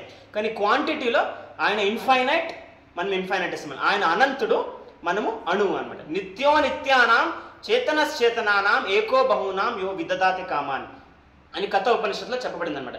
నిత్యో నిత్యానాం అంటే అన్ని శాశ్వత జీవరాశుల్లో కానీ, చేతనశ్చేతనానాం చేతన ఉన్న ప్రతి ఒక్క జీవరాశుల్లోనే కానీ, ఏకో బహూనాం ఒక్క వ్యక్తి ఉన్నాడు, యో విదదాతి కామాన్ ఎవరైతే అందరి యొక్క కామాల్ని సాటిస్ఫై చేస్తున్నాడు, అందరి యొక్క కోరికల్ని సాటిస్ఫై చేస్తున్నాడో ఆయన భగవంతుడు. అంటే గుణాత్మకంగా మనం సేము, సాంఖ్యాతీత్మంగా చూస్తే మనం ఒక అణువు, ఆయన అనంతము అని అర్థం చేసుకోవచ్చు అనమాట. సో భగవంతుడు ఇక్కడ చెప్తున్నాడు, నేను అజ అంటే నాకు పుట్టుక లేదు, గిట్టుక లేదు. అడగచ్చు, ఇప్పుడు జీవరాశుడైన నాకీ పుట్టుక లేదు, గిట్టుక లేదు. సో నాకీ భగవంతుడికి ఉన్న వ్యత్యాసం ఏమి? నేను కూడా ఒక ఆత్మ కదా, ఆత్మకి పుట్టుకుందా? లేదు. చావు ఉందా? లేదు. అలాంటప్పుడు నేను కూడా భగవంతునికి సమానమని అనుకోవచ్చు కదా. కానీ నెక్స్ట్ వర్డ్లో ఏం చెప్తున్నాడు? అజోపిసన్ అవ్యయాత్మ అంటే నా శరీరం ఏమైతే ఉందో అది అవ్యయము, అది సచ్చిదానంద విగ్రహము. దానికి వ్యయమే కానీ, అది చెడిపోయేదే కానీ, అది నశించిపోయేదే కానీ అనేది లేదు. కానీ నేను స్వీకరించే శరీరం నశించిపోతుంది, పంచభూతాల్లో కలిసిపోతుంది. అది ఫస్ట్ డిఫరెన్స్ అనమాట. రెండో డిఫరెన్స్ ఏం చెప్తాడు భగవంతుడు అంటే భూతానాం ఈశ్వరోపిసన్. భూత అంటే జీవరాశులు. ఏ జీవరాశుడైతే భౌతిక శరీరాన్ని స్వీకరించినాడో ఆ జీవరాశిని భూత అంటాం అనమాట. సో భూతానాం ఈశ్వరోపిసన్ అంటే ఈ జగత్తులో ఉండే అన్ని జీవరాశులకి నేను ఈశ్వరుడు అని. మనం అట్లా అనగలుగుతామా? ఈ జగత్తులో ఉండే అన్ని జీవరాశులు ఈశ్వరుడు అని? మన ఇంటికి కూడా కొన్నిసార్లు ఈశ్వరుడు కాదు. సో మనకి భగవంతునికి ఉన్న రెండో డిఫరెన్స్ ఏమి? భూతానాం ఈశ్వరోపిసన్, ఆయన సర్వచరాచర జగత్తుకి ఈశ్వరుడు అనమాట. ఇంకొక డిఫరెన్స్ చెప్తాడు, ప్రకృతిని స్వాం అధిష్టాయ సంభవామి ఆత్మమాయ. అంటే భగవంతుడు ఏం చెప్తాడు అంటే నేను నా ఇష్టానుసారం ఈ లోకంలో ప్రకటించవచ్చు. నేను నా తల్లిదండ్రులు ఎవరు అనేది ఎంచుకోవచ్చు. నేను ఎక్కడ పుడతాను, ఎలా పుడతాను, నా లీలని ఎలా ప్రకటించవచ్చు, ఎవరికి పుడతాను, స్తంభం నుంచి వస్తానా, బ్రహ్మదేవుని ముక్కు నుంచి వస్తానా, లేదా ఒకరి గర్భంలో ప్రవేశించి వస్తానా, అది నా చాయిస్. కానీ నీకి మనకి ఆ చాయిస్ లేదు. మన కర్మానుసారము కర్మణా దైవనేత్రేణ జంతుర్దేహోపపత్తయే అంటే మన కర్మానుసారము భగవంతుని నిర్దేశానుసారము మన ఒక గర్భాన ప్రవేశించాలి. మనకు ఆ చాయిస్ లేదనమాట. ఇది మూడో డిఫరెన్స్ అనమాట. సో మనకి భగవంతునికి ఉన్న తేడా ఇది భగవద్గీతలో ఉన్న ఒక one of the first shlokas ఇక్కడ మనకి భగవంతునికి ఉన్న తేడాని చాలా క్లియర్ కట్ గా చెప్తా ఉందన్నమాట. సో భగవంతుడు చెప్తా అన్నమాట, సంభవామి ఆత్మమాయయ. ఇప్పుడు ఫర్ ఎగ్జాంపుల్ ప్రధానమంత్రి మన దేశంలో ఉండే ఏ ప్రాంతానికైనా ఎప్పుడైనా ఎలా అయినా రాగలుగుతాడు. ఆయన షెడ్యూల్ ఆయన డిసైడ్ చేసుకొని రాగలుగుతాడు. అట్లే భగవంతుడు కూడా రాగలుగుతాడు అనమాట. ఆయన కూడా షెడ్యూల్ ఉంది. నేను ఈ మన్వంతరాలు ఈ కలియుగంలో ఇలా ప్రకటిస్తాను. నేను ఇప్పుడు ఫర్ ఎగ్జాంపుల్ కలియుగ మొదటి సంధిలో ఆయన బుద్ధుడిగా ప్రకటిస్తాడు. ఎందుకు? అహింస ప్రచారం చేసేకి. అదే పూర్వక కలియుగంలో కూడా ఆయన బుద్ధుడిగా ప్రకటించాడు అనమాట. ఆయన మళ్ళీ అదే ఆధ్యాత్మిక శరీరంలో ప్రకటించగలుగుతాడు. ఎందుకంటే అది ఆయన శక్తి అన్నమాట, ఆయన గుణం అన్నమాట. కానీ మనం అలా చేయలేము. సో అది మనకి భగవంతునికి ఉన్న తేడా. ఆధ్యాత్మిక సౌందర్యానికి భౌతిక సౌందర్యానికి ఉన్న తేడా. ఇప్పుడు రియల్ టైలే కానీ ప్లాస్టిక్ టైలే కానీ రియల్ నోటే కానీ ఫేక్ నోటే కానీ ఎట్లా తేడా ఉంటుందో, రియల్ జ్యూసే కానీ ఫ్లేవర్డ్ జ్యూసే కానీ రియల్ సౌందర్యం భగవంతునిది, భౌతిక సౌందర్యం అంతా కూడా జడంతో కూడింది. ఇది వాస్తవమైన సౌందర్యం కాదు అని శాస్త్రం మనకి చెప్తుంది అనమాట. సో ఇక్కడ మనకి ఇంకో డౌట్ రావచ్చు. ఓకే, స్వామి ఆధ్యాత్మిక శరీర గల వ్యక్తి, ఆయన అవ్యయాత్మ, భూతానాం ఈశ్వరోపిసన్ అంతా అర్థమయ్యా. కానీ మీరు రావాల్సిన టైం ఎలాంటిది, మీరు ఎందుకు వస్తారు, ఎప్పుడు వస్తారు అనే దాని గురించి డౌట్ వస్తుంది కదా. అది ఈ శ్లోకంలో చెప్తాను అనమాట. కృష్ణుడు ఏమని చెప్తానంటే, యదా యదా హి ధర్మస్య గ్లానిర్భవతి భారత అభ్యుత్థానం అధర్మస్య తదాత్మానం సృజామ్యహం. అంటే ఎప్పుడైతే ధర్మం క్షీణించిపోతుందో, ఎప్పుడైతే అధర్మం పెరుగుతుందో అప్పుడు నేను వస్తాను అని భగవంతుడు చెప్తాను అనమాట. ధర్మం అంటే ఏమి? ధర్మం అంటే బేసిక్గా ABCDEFG ఈ షార్ట్ ఫామ్. సో వైదిక ధర్మం అంటే ఫస్ట్ ఏ అంటే అబ్సల్యూట్ ట్రూత్. భగవంతుని ఆరాధిస్తూ భగవంతుని నామస్మరణ చేస్తూ ఆధ్యాత్మిక జీవితంలో ముందుకు సాగడం అన్నమాట. బి అంటే బ్రాహ్మణులు. బ్రాహ్మణుల ద్వారా మనం భగవంతుని అర్థం చేసుకోవచ్చు. కాబట్టి బ్రాహ్మణికల్ సొసైటీ అంటే సత్వగుణంలో కూడిన సొసైటీ. ఆ సొసైటీ ఏదైతే ఆధ్యాత్మికంగా ముందుకు ప్రగతించాలా అనే ఉద్దేశంతో ఉందో అది వైదిక సొసైటీ అన్నమాట. సి అంటే కౌస్, గోవుల్ని సంరక్షించడం. ఎందుకంటే పాలు నుంచి వచ్చే ప్రోటీన్ నుంచి మన మేధాశక్తి పెరుగుతుంది అనమాట. తద్వారా మనము వైదిక గ్రంథాల్లో ఉన్న సూక్ష్మ విశేషాన్ని మనం అర్థం చేసుకోగలుగుతాం. అది కౌస్ అనమాట. అందుకే గోవుల్ని ప్రొటెక్ట్ చేయడమే కానీ గోవుల్ని రక్షించడమే కానీ అనేది చాలా ఇంపార్టెంట్. డి అంటే దేవతలను అందరినీ బాగా ఆదరించడమే కానీ, వాళ్ళని ఇంట్లో స్వీకరించడమే కానీ, వాళ్ళకి అతిథి సత్కారాలు చేయడమే కానీ, వాళ్ళ కాంట్రిబ్యూషన్ రికగ్నైజ్ చేస్తూ యజ్ఞం చేయడమే కానీ ఇది చాలా చాలా ఇంపార్టెంట్ అనమాట. అది మనం జనరల్గా ఎట్లా చేస్తాము, విష్ణు భక్తులు డైరెక్ట్గా భగవంతునికి చేస్తాం మనం హరినామం చేసే ద్వారా, భగవంతునికి నైవేద్యం అర్పిస్తే ద్వారా. బట్ దేవతలకు కాంట్రిబ్యూషన్ మన లైఫ్లో మనము రికగ్నైజ్ చేస్తాం. అది వైదిక సనాతన ధర్మం యొక్క ఇంపార్టెంట్ ఆస్పెక్ట్ అనమాట. ఈ అంటే ఎటిక్వెట్ అంటే మేనర్స్. మన సదాచారం ఎలా ఉండాలి, మనం వేరే వాళ్ళతో ఎలా ప్రవర్తించాలి, చిన్న వాళ్ళతో ఎలా ప్రవర్తించాలి, పెద్దవాళ్ళతో ఎలా ఆదరించాలి, ఇది చాలా important aspect of Vedic society అనమాట. ఎఫ్ అంటే ఫ్లీ టు లార్డ్ విష్ణు. మనకి ఎప్పుడు ఆపద వచ్చినా కూడా మనం భగవంతుని శరణు కోరేటటువంటి ఆస్పెక్ట్ అనమాట, వైదిక సంస్కృతి ఆస్పెక్ట్. జీ అంటే ఏమి, సత్వగుణం, గుడ్నెస్, సత్వగుణంలో కూడిన సొసైటీ అనమాట. ఎప్పుడైతే ఈ చెప్పిన అంశాలలో ధర్మం క్షీణించిపోతుందో అప్పుడు భగవంతుడు ఈ లోకంలో అవతరిస్తాడు అని భగవంతుడు చెబుతున్నాడు అనమాట. అప్పుడు అర్జునుడికి డౌట్ రావచ్చు. ఏం డౌట్ రావచ్చు? స్వామి, మీ రిప్రజెంటేటివ్స్ మేము ఈ లోకంలో ఉన్నాము, కొందరు రాజులు, కొందరు ఋషులు, మేము ప్రచారం ద్వారా కూడా ధర్మాన్ని స్థాపన చేయొచ్చు, మేము యుద్ధం మూలకంగా కూడా ధర్మం స్థాపన చేయొచ్చు, స్వయంగా మీరు వచ్చే అవసరమే ఏముంది అనే క్వశ్చన్ రావచ్చు. ఈ క్వశ్చన్ అర్జునుడు మాత్రమే కాదు, అక్బర్ బీర్బల్లో ఒక స్టోరీ ఉంది. అక్బర్ బీర్బల్ని సంబోధిస్తూ అడుగుతాడు, మీ ధర్మంలో భగవంతుడే ఎందుకు రావాలా, మా ధర్మంలో పైగంబర్ వస్తాడు, భగవంతుడే ఎందుకు రావాలా అని చెప్తా అన్నాడు. బీర్బల్ టైం వచ్చినప్పుడు మీకు చెప్తాను జహాపన అని చెప్తాడు. ఒకసారి వాళ్ళందరూ కూడా బోటింగ్ పోతూ ఉంటారు యమునా నదిలో. అక్బర్ ఒక శిశువు లాంటి ఒక డాల్ని బీర్బల్ నదిలో పారేస్తాడు అనమాట. నదిలో పారేసిందే దాన్ని అక్బర్ గమనించిన తక్షణము అక్బర్ దుస్తులు తీసేసి తుంకేస్తాడు అనమాట ఆ శిశువుని కాపాడేకి. ఆ శిశువుని కాపాడే తక్షణం అక్బర్ అర్థమవుతుంది ఇది ఒక డాల్, శిశువు కాదు. అప్పుడు అక్బర్ చెప్తాను అనమాట బీర్బల్, ఎందుకు నువ్వు ఇట్లు చేస్తే, నేను దూకి కాపాడాల్సి వచ్చా అని చెప్తే అప్పుడు బీర్బల్ అడుగుతాను అనమాట, స్వామి ఈ షిప్లో నీకు ప్రాణం ఇచ్చే వాళ్ళు 100 మంది ఉన్నారు, వాళ్ళని దూకమని చెప్పచ్చు కదా, మీరే స్వయంగా ఎందుకు దుమికిండేది అంటే నా కొడుకు కాపాడాలని ఆతురత నాకుంటుంది, వేరే ఎవరికో నేను ఎందుకు అప్పచెప్తున్నా అని అక్బర్ చెప్తాను అనమాట. అప్పుడు బీర్బల్ చెప్తాను అనమాట, ప్రతి ఒక్క జీవరాశులు భగవంతుని అంశం కాబట్టి వాళ్ళతో ప్రేమను పంచుకోవడానికి సాక్షాత్ భగవంతుడే వస్తాడు, ఎవరినో పంపించేది మాత్రమే కాదు అని. సో అక్కడ ఇలాంటి డౌట్ అర్జున్ కూడా అడుగుతాను అనమాట.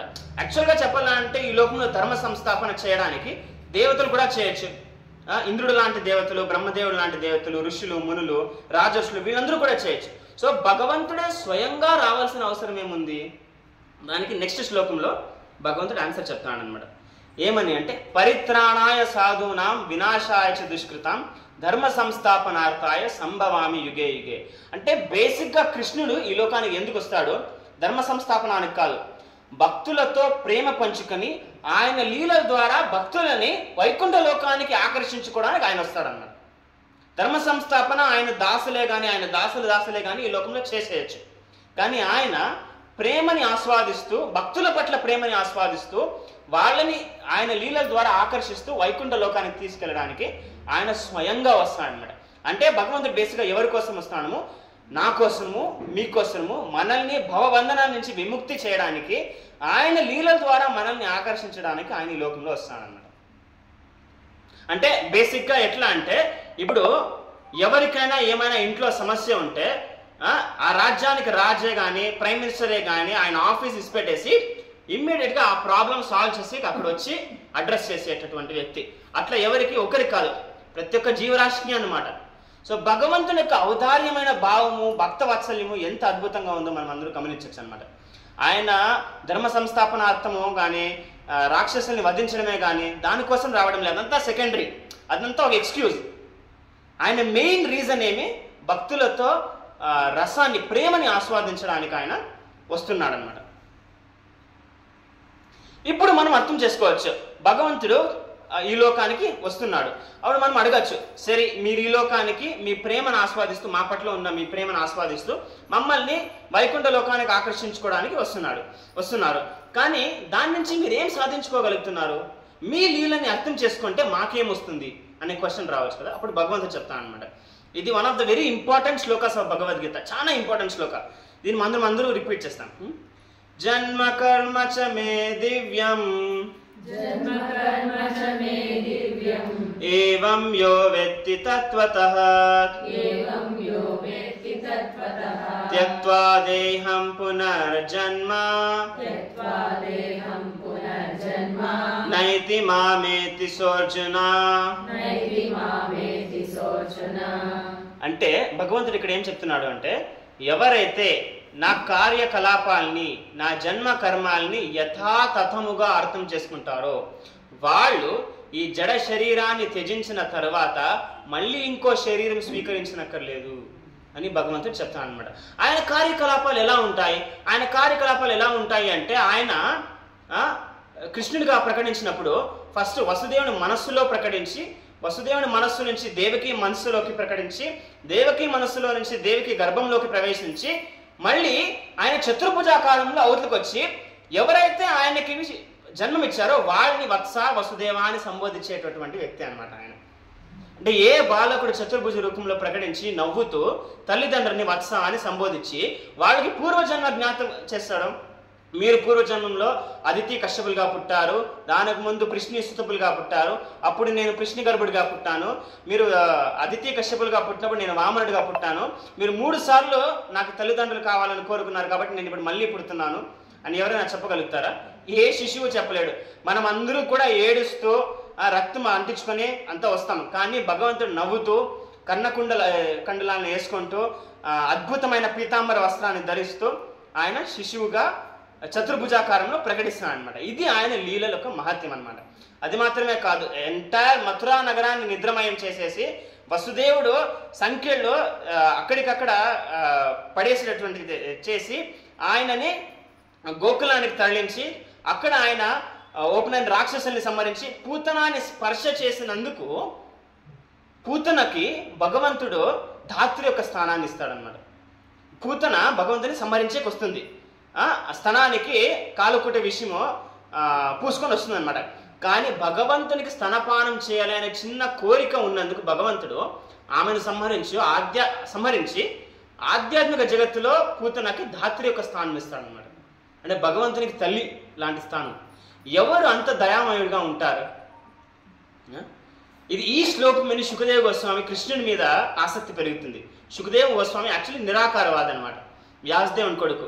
కానీ ఈ శ్లోకం విన్న తర్వాత భగవంతుడు ఎంత దయామయుడు అనే దాని గురించి గ్రహించిన తర్వాత ఆయనకి కృష్ణ భక్తి పట్ల ఆసక్తి పెరుగుతుంది అనమాట. సో ఇలాంటి ఔదార్యమైన వ్యక్తి మన స్వామి అనమాట. సో ఆయన యొక్క జన్మ కర్మ లీలల్ని ఎవరైతే మనం అందరూ యథాతథంగా అర్థం చేసుకుంటే మనకి పునర్జన్మం అనేది ఈ లోకంలో ఉండలేదు అని భగవంతుడు గ్యారంటీ ఇస్తున్నాడు.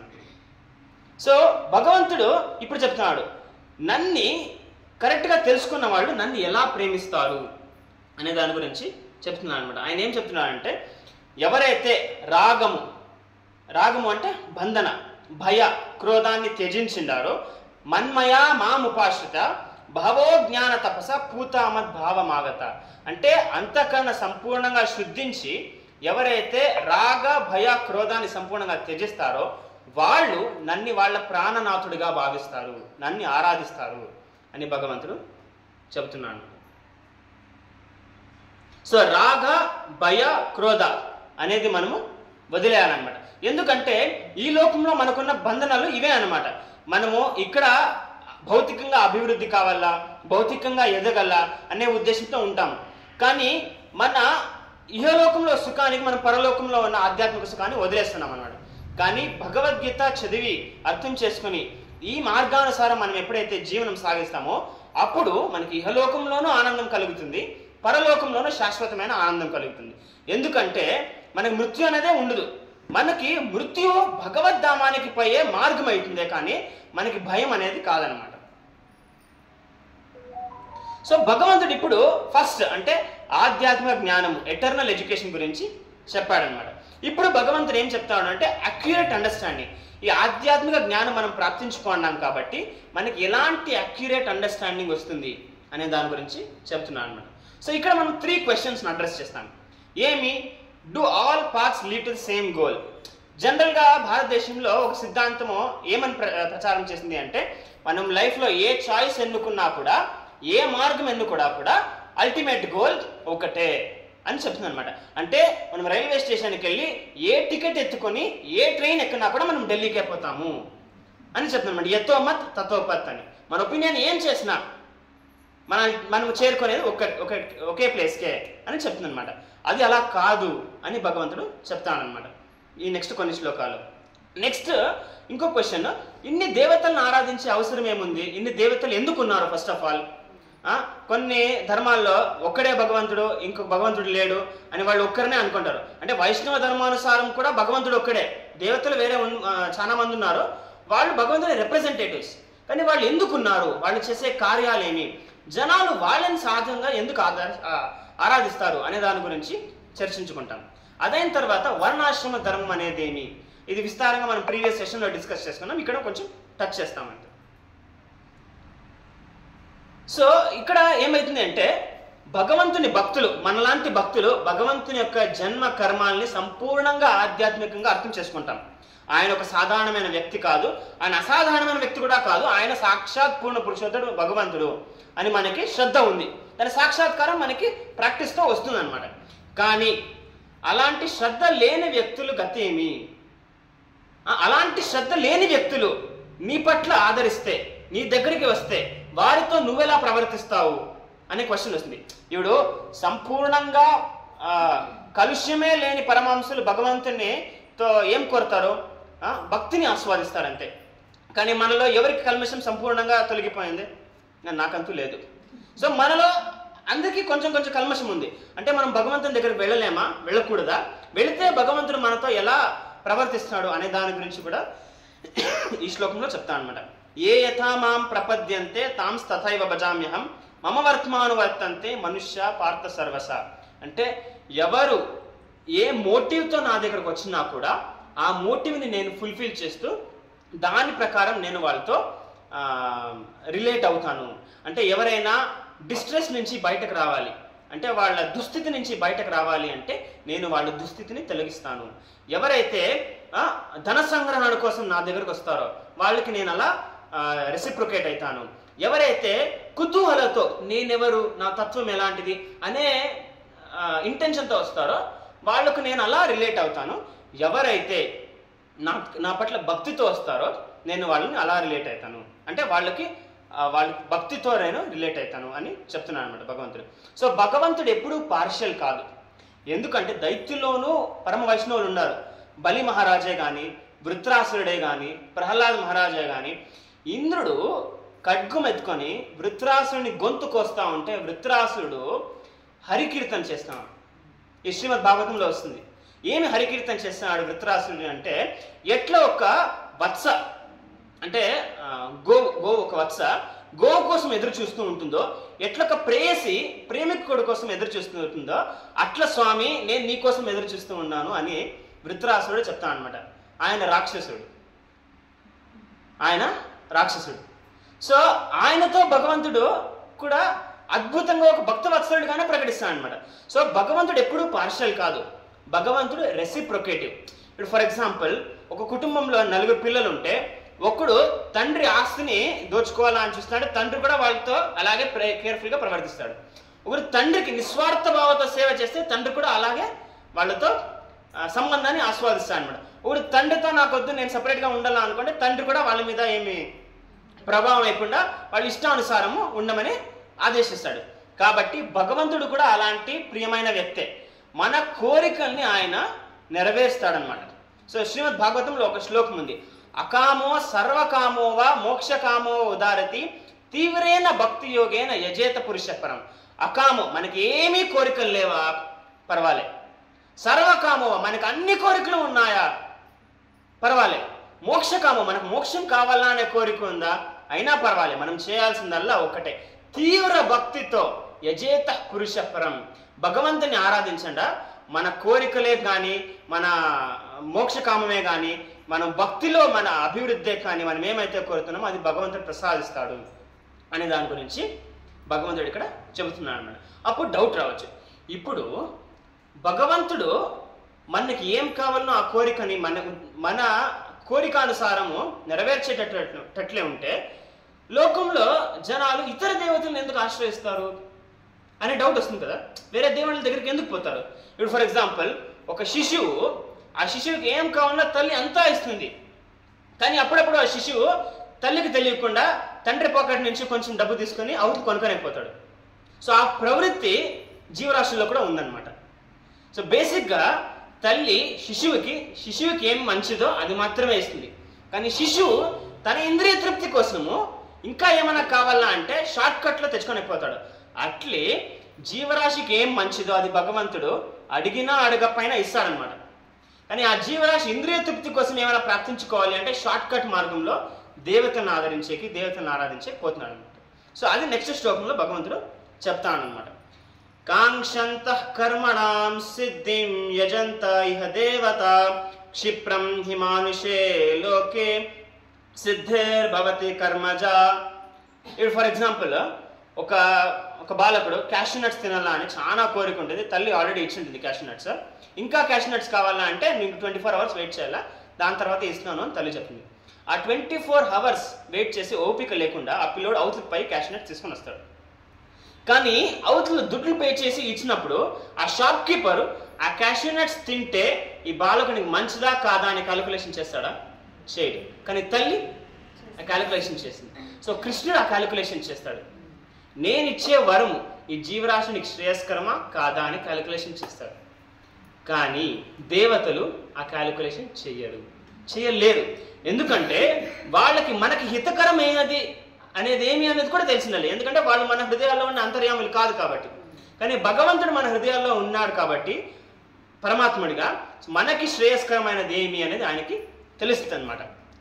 అయినా కూడా జీవరాశులు దేవతల దగ్గరికి ఎందుకు పోతారంటే క్షిప్రం హి మానుష్యలోకే. షాప్ కీపర్ దగ్గరికి వెళ్తే ఇప్పుడే నాకు చెప్తుంది, నాకు కావాల్సిందేది. కానీ తల్లి దగ్గర కావాలి అంటే 24 hours వెయిట్ చేయాలి. సో అట్లా ఈ లోకంలో ఉండే జీవరాశులు వాళ్ళ ఇంద్రియ తృప్తి కోసము దేవతల్ని ఆదరిస్తారనమాట. సో ఇక్కడ వచ్చే ప్రాబ్లం ఏమి అంటే కృష్ణుని మనం ఆశ్రయిస్తే మనలో ఉన్న చెడు ప్రవృత్తిని భగవంతుడు శుద్ధి చేసి మన కోరికను నెరవేరుస్తాడు. ఫర్ ఎగ్జాంపుల్, ధ్రువ మహారాజునికి తన ముత్తాత సామ్రాజ్యం కన్నా పెద్ద సామ్రాజ్యం కావాలని కోరికుండే. బ్రహ్మదేవుని సామ్రాజ్యం కన్నా పెద్ద సామ్రాజ్యం.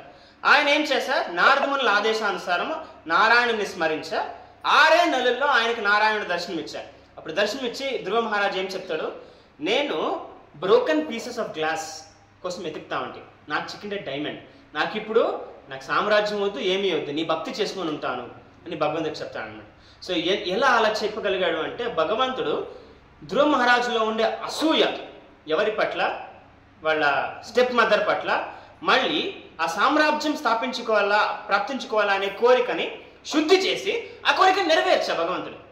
కానీ అలాంటి ఒక కోరికతో ఒక రాక్షసుడు బ్రహ్మదేవుని దగ్గరికి పోతాడు. సమస్త బ్రహ్మాండానికి నేను అధిపతి కావాలా అని 36,000 ఏళ్ళు తపస్సు చేస్తాడు. బ్రహ్మదేవుడు ప్రత్యక్షమవుతాడు. అమరత్వం కావాలా అని కోరుతాడు. బ్రహ్మదేవుడు నేనే అమరుడు కాదు, నేనే నీకు అమరత్వం ఇస్తాను అని చెప్తాను అన్నమాట. సో అట్లా కాదు, ఇట్లా కాదు, ఇంటి అవతల కాదు, ఇంటి బయట కాదు, పైన కాదు, కింద కాదు, పశువుతో కాదు, పక్షితో కాదు. హిరణ్యకశిపుడు అంటే హిరణ్యకశిపునికి ఉండే కోరిక ధ్రువ మహారాజునికి ఉండే కోరికలో వ్యత్యాసం ఏమైనా ఉందా? లేదు. కానీ ఒకరు ధార్మిక మార్గంలో ఆ కోరికని నెరవేర్చుకునే ట్రై చేసినారు, ఇంకొకరు అధర్మ మార్గంలో ఆ కోరికని నెరవేర్చుకునే ట్రై చేసినారు. అదే వచ్చే డిఫరెన్స్. మన కోరికలు ఉండేదాని నుంచి మనం ఏం తప్పస్సులు కాదు. ఎందుకంటే మన కోరికలు ఉండేదానికి ఈ లోకంలో ఉండేది. కోరికలే లేకపోతే మనం ఇక్కడ ఉండలే. కానీ ఏ కోరికైనా మనము శ్రీకృష్ణుని దగ్గర నుంచి ఆశ్రయం కోరాలా, వేరే దేవతల్ని ఆశ్రయించకుండా. ఆచార్యులు చాలా సిగ్నేచర్ ఎగ్జాంపుల్ ఇస్తారు. ఆచార్యులు ఏం చెప్తారు అంటే ఒక స్త్రీకి ఏ కోరిక ఉన్నా కూడా ఆ కోరిక నెరవేర్చడానికి కోసం ఎంతైనా ఆయన వెయిట్ చేస్తుంది, కానీ ఆ కోరిక భర్త దగ్గర నుంచి మాత్రమే నెరవేర్చుకుంటుంది. వేరే పురుషుని అప్రోచ్ అయ్యలే స్త్రీ. అట్లా జీవరాశుడు భగవంతుని యొక్క అంశం కాబట్టి భగవంతుని దగ్గరకే పోవాలా, ఇతర జీవరాశుల దగ్గరికి పోయి షార్ట్ కట్లో ట్రై చేయకూడదు అని ఆచార్యులు చెప్తారనమాట. ఎంత అద్భుతమైన ఎగ్జాంపుల్ కదా. సో ఇలాంటి దేవతలకి మనకి శ్రేయస్కరమైనది ఏమి అనేది తెలిసిండలేదండి. ఇంకో ఉదాహరణ, భస్మాసురుడు తపస్సు చేసి ఈశ్వరునికి కోరిక కోరుతాడు. ఏమని? నేను ఎవరి తల మీద చేపెడితే వాళ్ళు భస్మం అయిపోవాలని.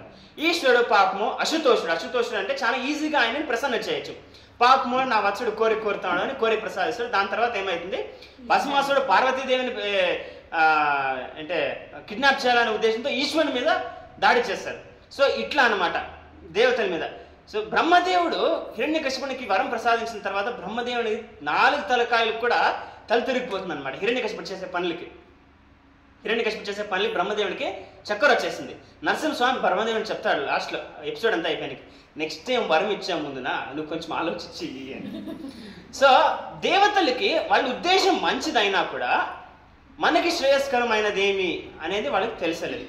ఇంకొకటి ఏమి అంటే వాళ్ళు మన కర్మానుసారం మాత్రమే ఇవ్వగలుగుతారు. అంటే మన కర్మంలో మనం అది ప్రాప్తించుకోవచ్చు అంటే అది కొంచెం జల్దిగా ఇవ్వచ్చు. మన కర్మంలో అది లేదు అంటే వాళ్ళు కూడా ఏమీ చేసే కాయలే, ఎందుకంటే వాళ్ళు కూడా కర్మబంధంలోనే ఉన్నారు. కానీ మన కర్మంలో ఉన్నా లేకపోయినా అది మనకి శ్రేయస్కరము అని భగవంతుడు అనుకుంటే అది జరుగుతుంది.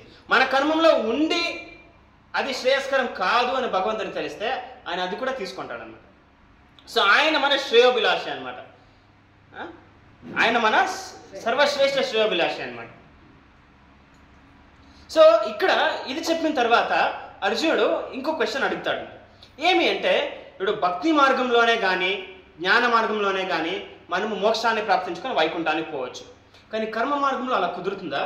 కర్మ మార్గంలో అలా కుదరకపోతే నువ్వు మార్గాల్లో పార్షాలిటీ చూపించినట్లు కదా అని కృష్ణుని అడిగినట్టు ఆచార్యులు చెప్తారనమాట. అప్పుడు కృష్ణుడు ఏం చెప్తాడు అంటే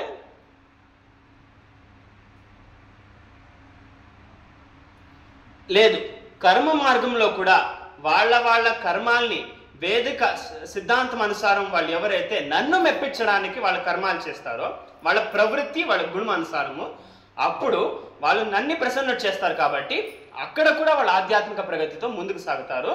వాళ్ళ అంతరంగము అంటే కామ, క్రోధ, లోభ, మోహ, మద, మాత్సర్యాలంతా సంపూర్ణంగా శుద్ధించి నా పట్ల ప్రేమ సంపూర్ణంగా వాళ్ళ హృదయంలో ప్రకటిస్తుంది అని భగవంతుడు చెప్తాను. అది ఎలా? వాళ్ళ గుణ కర్మాలనుసారం. అంటే గుణానుసారం కర్మానుసారం ఎవరైనా క్షత్రుడైతే క్షత్రియ ధర్మాన్ని భగవంతుని మెప్పించడానికి కోసం చేస్తే, లేదా గుణకర్మానుసారం ఎవరైనా శూద్రుడయ్యి ఆ శూద్ర ధర్మాన్ని భగవంతుని ప్రసన్న చేయడానికి ఎవరైనా చేస్తే అదే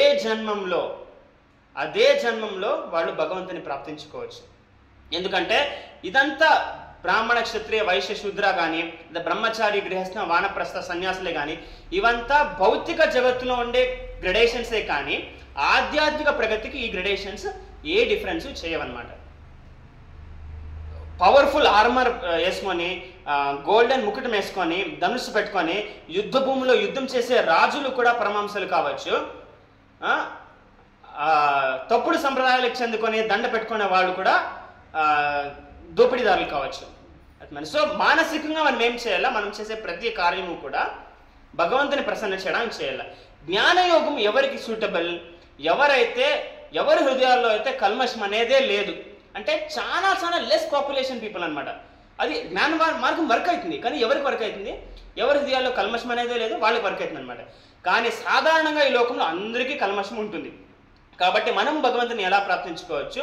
మన కర్మాల్ని భగవంతుని ప్రసన్నం చేయడానికి వాసుదేవే భగవతే భక్తి యోగ ప్రయోజిత జనయత్యాసు వైరాగ్యం జ్ఞానం చేదహేతం. అంటే మన కర్మాల్ని భగవంతునికి భక్తితో మనం చేసే దాని నుంచి జ్ఞానము వైరాగ్యము రెండు కూడా మనలో వస్తుంది అని శ్రీమద్ భాగవతము చెప్తుంది అనమాట. అప్పుడు అర్జునుడు ఇంకొక డౌట్ అడగచ్చు. సరే, మేము మా కర్మానుసారము మా కార్యాలని మేము నిర్వర్తించవచ్చు, తద్వారా మేము మిమ్మల్ని ప్రాప్తించుకోవచ్చు. మీరు కూడా మీ కర్మాలు చేస్తూ ఉంటారు కదా, మీరు కూడా చేయాలా? నువ్వు కూడా క్షత్రియ పరివారంలో పెరిగావు, పుట్టావు, నువ్వు కూడా రాజ్యాన్ని పరిపాలిస్తూ ఉండవు అనే క్వశ్చన్ రావచ్చు కదా. మేము మా కార్యాలను చేయాలా, మీరు కూడా చేయాలనా అనే డౌట్ వస్తుంది కదా. అప్పుడు కృష్ణుడు చెప్తాను అనమాట, నమాం కర్మాణి లింపంతి నమే కర్మ ఫలస్పృహ. నేను కర్మాలు చేయనక్కర్లేదు, చేసినా దాని ఫలితము నేను అనుభవించనక్కర్లేదు. ఇది తెలుసుకున్న వ్యక్తి కూడా కర్మబంధం నుంచి విముక్తి పొందుతాడు అని భగవంతుడు చెప్తాను అనమాట. భగవంతుడు క్షత్రియ పరివారంలో పుట్టాడు, వైశ్య పరివారంలో పెరిగాడు, ఆయన బ్రహ్మచారిగా కూడా బ్రతికాడు, ఆయన గృహస్థుడిగా బ్రతికాడు. కానీ ఆయన బ్రహ్మచారా కాదు, ఆయన గృహస్థుడా కాదు, ఆయన క్షత్రియుడా కాదు, ఆయన వైశ్యుడా కాదు, ఆయన సచ్చిదానంద విగ్రహం అనమాట. ఇవంతా సమాజంలో ఉండే జీవరాశుల లాసే కానీ లా మేకర్ మీద అది అప్లై అవ్వదు. కాబట్టి భగవంతుడు నేను చేసే కార్యాలన్నీ కూడా నేను నా స్వేచ్ఛతో చేస్తా ఉన్నాను, కానీ అది నేను చేయాలి అనే నిబంధన ఉంది కాబట్టి నేను చేయడం లేదు అని భగవంతుడు క్లారిఫై చేస్తాను అనమాట. సో దీని తర్వాత భగవంతుడు ఏం చెప్తాడు అంటే, బేసిక్గా మన కర్మాల్ని మనకి నిర్దేశించిన కర్మాల్ని మనము భగవంతుని ప్రసన్న చేయడానికి గురువుల ఆజ్ఞానుసారం చేయాలి అని భగవంతుడు చెప్తాడు అనమాట. దీని ద్వారా వచ్చే రిజల్ట్ ఏమిటి? మనం మన కర్మాల్ని భగవంతుని ఆదేశానుసారం చేస్తాం, దాని నుంచి వచ్చే రిజల్ట్ ఏమి? దాని నుంచి మనకి కర్మబంధన నుంచి విముక్తి దొరుకుతుంది అనమాట. కర్మబంధన నుంచి విముక్తి దొరకడం అంటే చాలా గ్రేట్ థింగ్ అనమాట. కొందరు జ్ఞానులు 1,00,000 ఏళ్ళు కూడా మోక్షం కోసము తపస్సు చేస్తారు. మోక్షం అంటే ఏమి? భవబంధన నుంచి విముక్తి. అంటే అప్పుడు కూడా వాళ్ళు వైకుంఠానికి పోయాలి, ఎందుకంటే వైకుంఠానికి పోవాలంటే భగవంతుని పట్ల ప్రేమ పెరగాల. వాళ్ళు మోక్షం ప్రాప్తించుకుంటారు, అక్కడ మళ్ళీ కర్మ చేయాలి అనే ప్రవృత్తి జీవరాశిలో ఉంటుంది కాబట్టి మళ్ళీ దిగజారుతారు.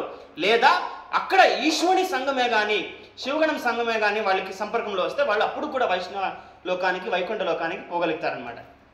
సో కర్మ బంధన నుంచి విముక్తి ప్రాప్తించుకోవచ్చు మనము మన కర్మాన్ని భగవంతుని పట్ల అర్పిస్తూ చేసేదాని నుంచి అని చెప్తాను అనమాట. కర్మము అనేది ఎంత డిఫికల్ట్, ఎంత స్ట్రాంగ్ అనే దాని గురించి ఒక చిన్న కథ చెప్తాను. పురాణంలో ఈ కథ వస్తుంది. ఒకసారి ఒక బ్రాహ్మణుడు నదిలో స్నానం చేస్తూ ఉంటాడు. ఆ బ్రాహ్మణుడు నదిలో స్నానం చేస్తా అంటే ఒక కసాయి అంటే బుచ్చర్, కసాయి అంటారా తెలుగులో, బుచ్చర్ ఒకడు వస్తాడు అనమాట.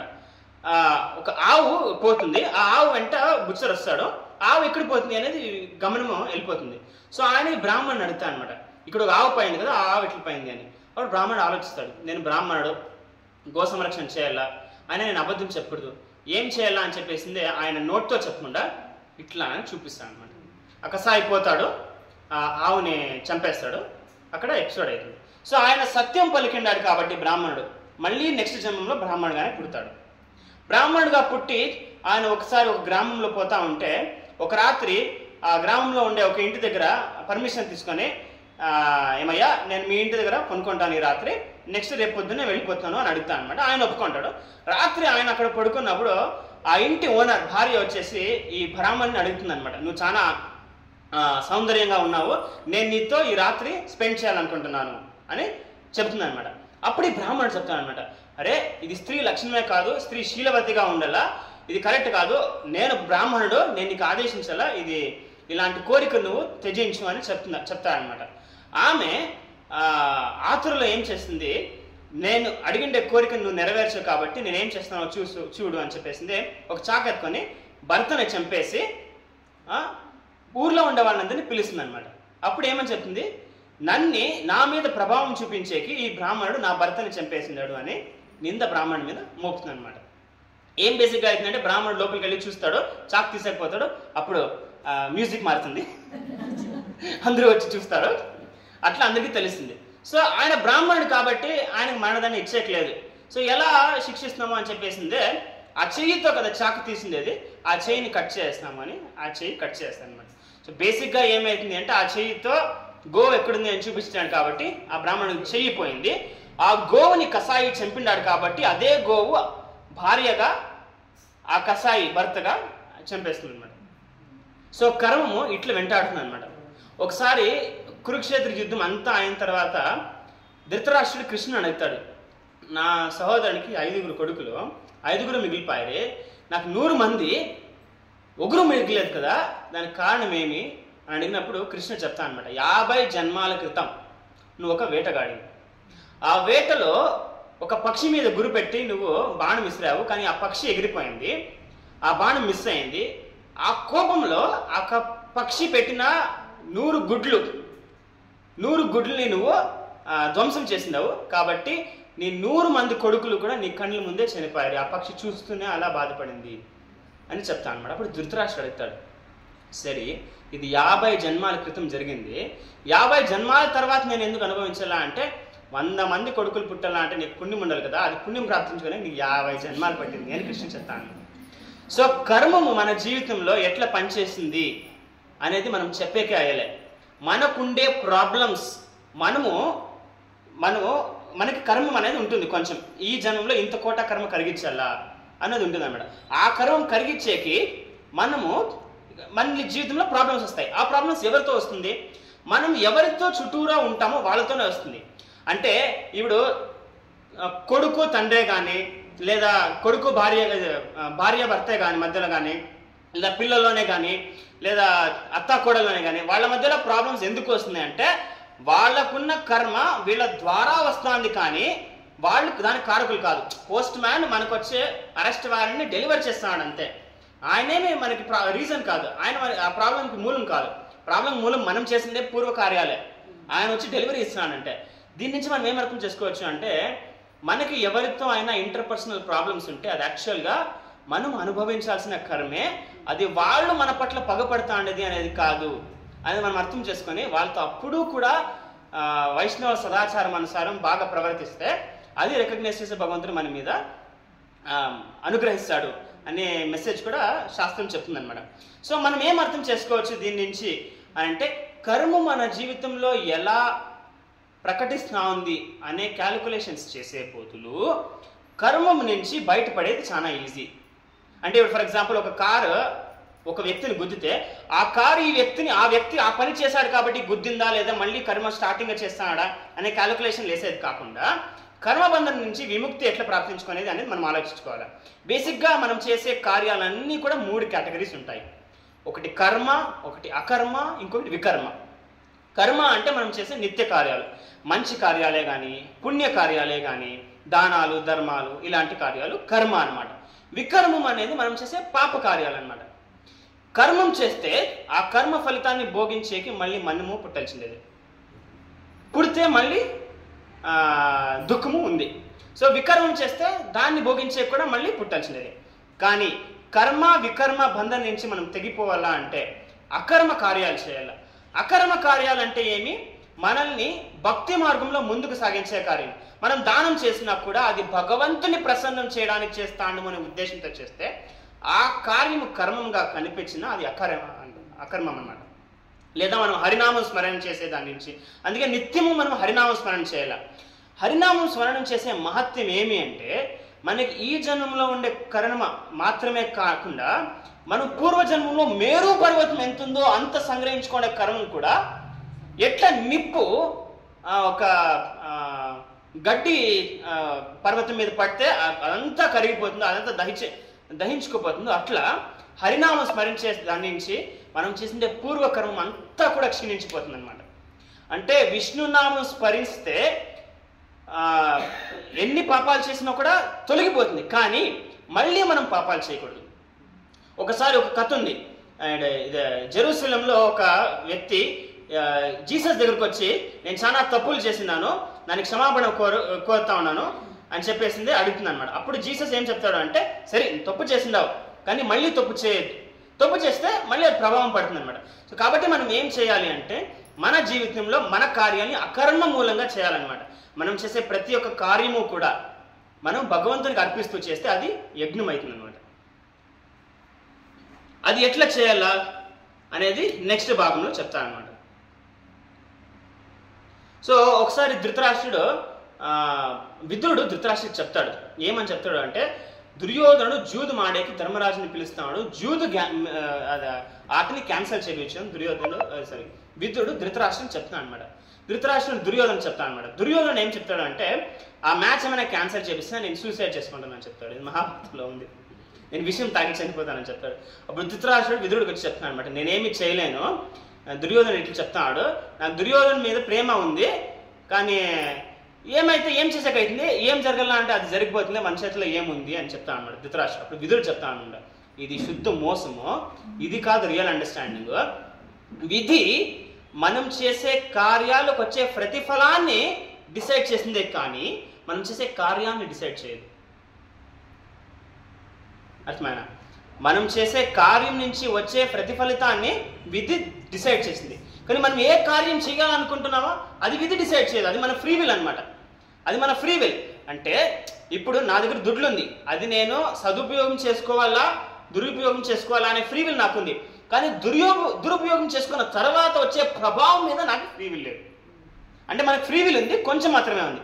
కాబట్టి విదురుడు ధృతరాష్ట్రునికి ఏం చెప్తాడు అంటే, నీ లైఫ్లో నువ్వు మంచి డిసిషన్స్ తీసుకుంటే దాని కాన్సిక్వెన్సెస్ బాగా ఉంటుంది, ఏం జరిగితే అది జరుగుతుంది అంటే అది అట్లా కాదు, డిసిషన్స్ మన చేతిలో ఉంది, అది మనము బాగా ఆలోచించి డిసైడ్ చేయాలని విదురుడు చెప్తాడు అనమాట. సో దీని నుంచి మనకి ఏమర్థమవుతుంది అంటే మన జీవితంలో మనకు కూడా కొంచెం కంట్రోల్ ఉంది. మనం ఇప్పుడు తీసుకునే రైట్ డిసిషన్స్ నుంచి మనం ఇదే జన్మంలో భగవంతుని ప్రార్థించుకోవచ్చు. మనం చేసే ప్రతి కార్యము యాక్చువల్గా మన లైఫ్ స్టైల్, ఈ లోకంలో మన లైఫ్ స్టైల్ ఎలా ఉంది అంటే, మనం ఎంత సాత్వికంగా బతికినా కూడా మనం చేసే ఒక కార్యానికి తప్పులు జరిగిపోతాయి. ఎందుకంటే ఫర్ ఎగ్జాంపుల్ గృహస్థాశ్రమంలో ఉంటే నిప్పంటిస్తే ఓపెనని పురుగులు చనిపోతాయి, నీళ్లు చెంబులో ట్యాప్ తిప్పితే ఓపెనని జీవరాశులు చనిపోతాయి, మనం ధాన్యాలను తింటా ఉన్నాము, ధాన్యాలు తినేకి మనం చెట్లు కొడతాము, అక్కడి నుంచి కొన్ని జీవరాశులు చనిపోతాయి. కాబట్టి మనం ఏం చేయాలి అంటే మనం చేసే ప్రతి ఒక్క కార్యము కూడా భగవంతునికి అర్పించాలన్నమాట. మనం చేసే వంట నైవేద్యంగా భగవంతునికి అర్పించాలా, మనం చేసే వృత్తిలో కొంచెము భగవంతునికి అర్పించాలా, మనము హరినామ స్మరించాలా. దీని ద్వారా ఏమవుతుంది, మనం చేసే ప్రతి ఒక్క కార్యము కూడా అకర్మ కార్యంగా మారుతుంది. కాబట్టి మనం కర్మ సంగ్రహణ చేయము, ప్లస్ మనం భక్తి తీవ్రంగా చేస్తాం కాబట్టి భగవంతుని ఇదే జన్మంలో ప్రాప్తించుకోవచ్చు అనే దాని గురించి భగవంతుడు చెప్తాడనమాట. దానికి మార్గం ఏమి అనే దాని గురించి కూడా భగవంతుడు నెక్స్ట్ కొన్ని శ్లోకాల్లో చెప్తాడనమాట. భగవంతునికి లాస్ట్ కొన్ని 5-10 minutesలో ముగిస్తాను. భగవంతుడు అర్జున్కి ఏం చెప్తాడంటే, నువ్వు నీ కార్యాన్ని నాకు అర్పిస్తూ ఎలా చేయగలుగుతావు, నీ బాణము యజ్ఞానికి ఆహుతి, శత్రువు యొక్క యజ్ఞగుండం. సో నువ్వు ఎప్పుడైతే బాణం విడుస్తావో అది యజ్ఞగుండంలోకి ఆహుతి ఇచ్చినట్ల. ఎందుకంటే నువ్వు ఈ కార్యాన్ని నన్ను ప్రసన్నం చేయడానికి చేస్తా ఉండవు కాబట్టి ఇది భౌతికంగా ఒక ఉగ్రకర్మగా కనిపించినా కూడా ఇది అకర్మ కార్యం, ఎందుకంటే ఇది నువ్వు నా ఆదేశంలో చేస్తా ఉండవు. అట్లే గృహస్థాశ్రమంలో కూడా గురువుల ఆదేశానుసారం గృహస్థుడు ఎప్పుడైతే భగవంతుని ఆరాధిస్తూ భగవంతునికి నైవేద్యం చేస్తూ ఒక వైష్ణవ శైలిలో జీవనాన్ని సాగించి ధార్మికంగా ఉన్న భార్య గర్భంలో ఎప్పుడైతే బీజాన్ని ప్రవేశిస్తాడో అప్పుడు ఆ బీజం యజ్ఞానికి ఆహుతి అవుతుంది అనమాట. ఆ గర్భం యజ్ఞకుండం అవుతుంది అనమాట. దాని నుంచి వచ్చే శిశువు యజ్ఞ ఫలితం అవుతుంది అనమాట.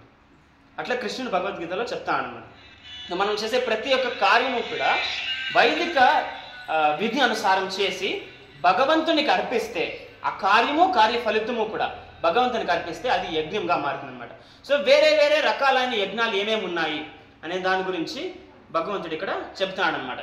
కర్మయోగులు జనరల్గా ఏం చేస్తారు, దేవతలకి యజ్ఞాలకి ఆహుతిస్తారనమాట.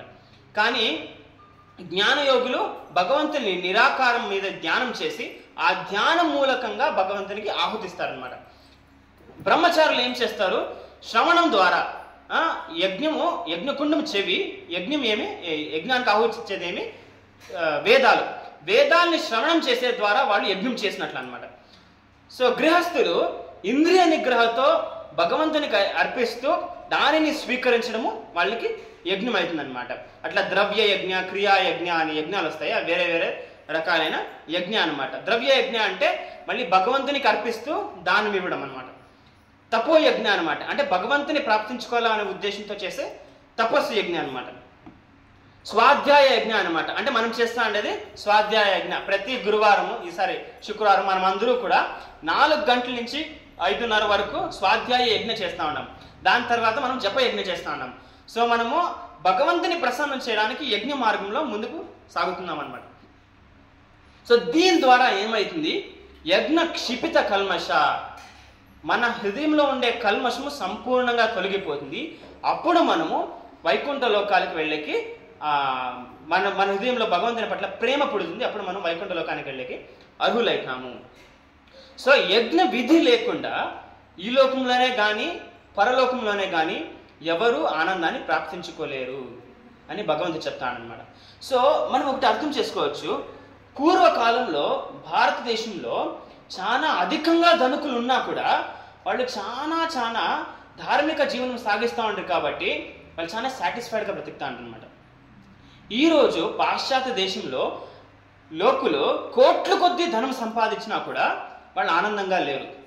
ఎందుకు లేరు అంటే వాళ్ళకు వచ్చే ధన సంపత్తు ధార్మికంగా రాలేదు కాబట్టి వాళ్ళ ఆ ధన సంపత్తు నుంచి వచ్చే వాళ్ళకి సాటిస్ఫాక్షన్ లభిస్తూ ఉండలేదు. ధార్మికంగా రాలేదు పాయింట్ 1. ఆ వచ్చే ధన సంపత్తి కూడా వాళ్ళు భగవంతుని సేవలో వాడుతూ ఉండలేదు, వాళ్ళు యజ్ఞ చేస్తూ ఉండలేదు.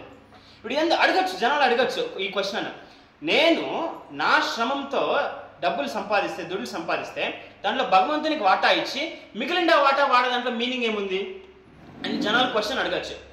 సాగరంలో నీళ్ళు ఉంది, డైరెక్ట్గా పై తాగొచ్చు కదా. దానిని సూర్యుడు ఎవాపరేట్ చేసి మనకి వర్షాలు కురిపించిన తర్వాత మనం తాగేకైతుంది. ఎందుకంటే అది శుద్ధ నీళ్ళు అనమాట, అది ప్యూర్ వాటర్ అనమాట. అట్లే మనం చేసిండే కార్య ఫలితాన్ని భగవంతునికి అర్పించి మిగిలిండేది మనం స్వీకరించిండేది అది అకర్మం అనమాట. అది భగవంతుని ప్రసాదం అనమాట. సో ఆ ప్రసాదాన్ని స్వీకరిస్తాం కాబట్టి ప్రసాదే సర్వ దుఃఖాన్ని హాని సర్వోపజాయతే, మన హృదయంలో ఉండే మన జీవితంలో ఉండే కలుష్యమే కానీ దుఃఖమే కానీ సంపూర్ణంగా నిర్మూలిస్తుంది అనమాట.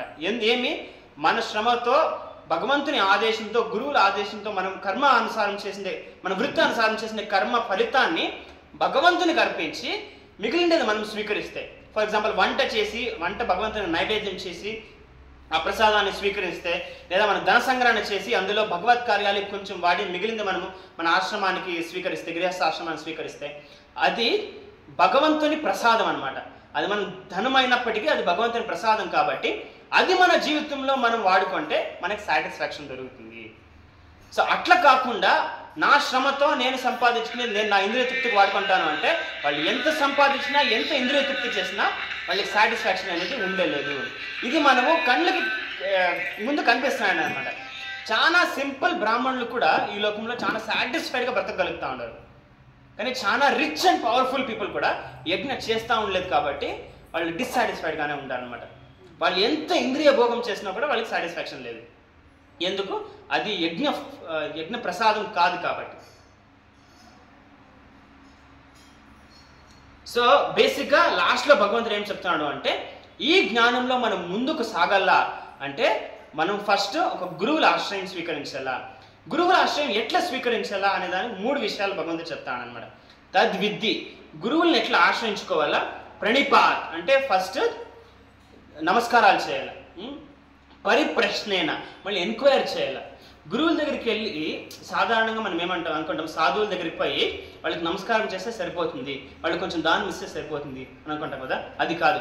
సాధువుల దగ్గరికి పోయేదే వాళ్ళ ముఖ కమలాన్ని నుంచి వస్తుండే భగవత్ కథను వినడానికే.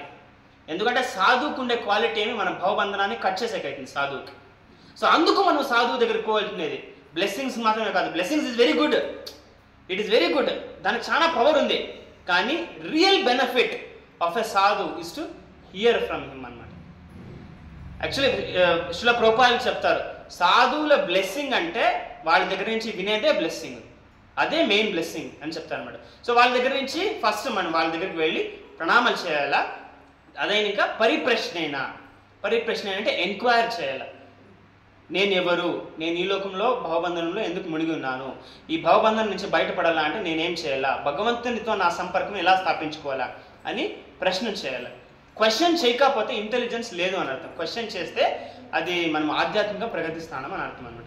మూడోది ఏం చేయాలి, పరిప్రశ్నేన సేవయ, వాళ్ళకి సేవలు అందించాలి.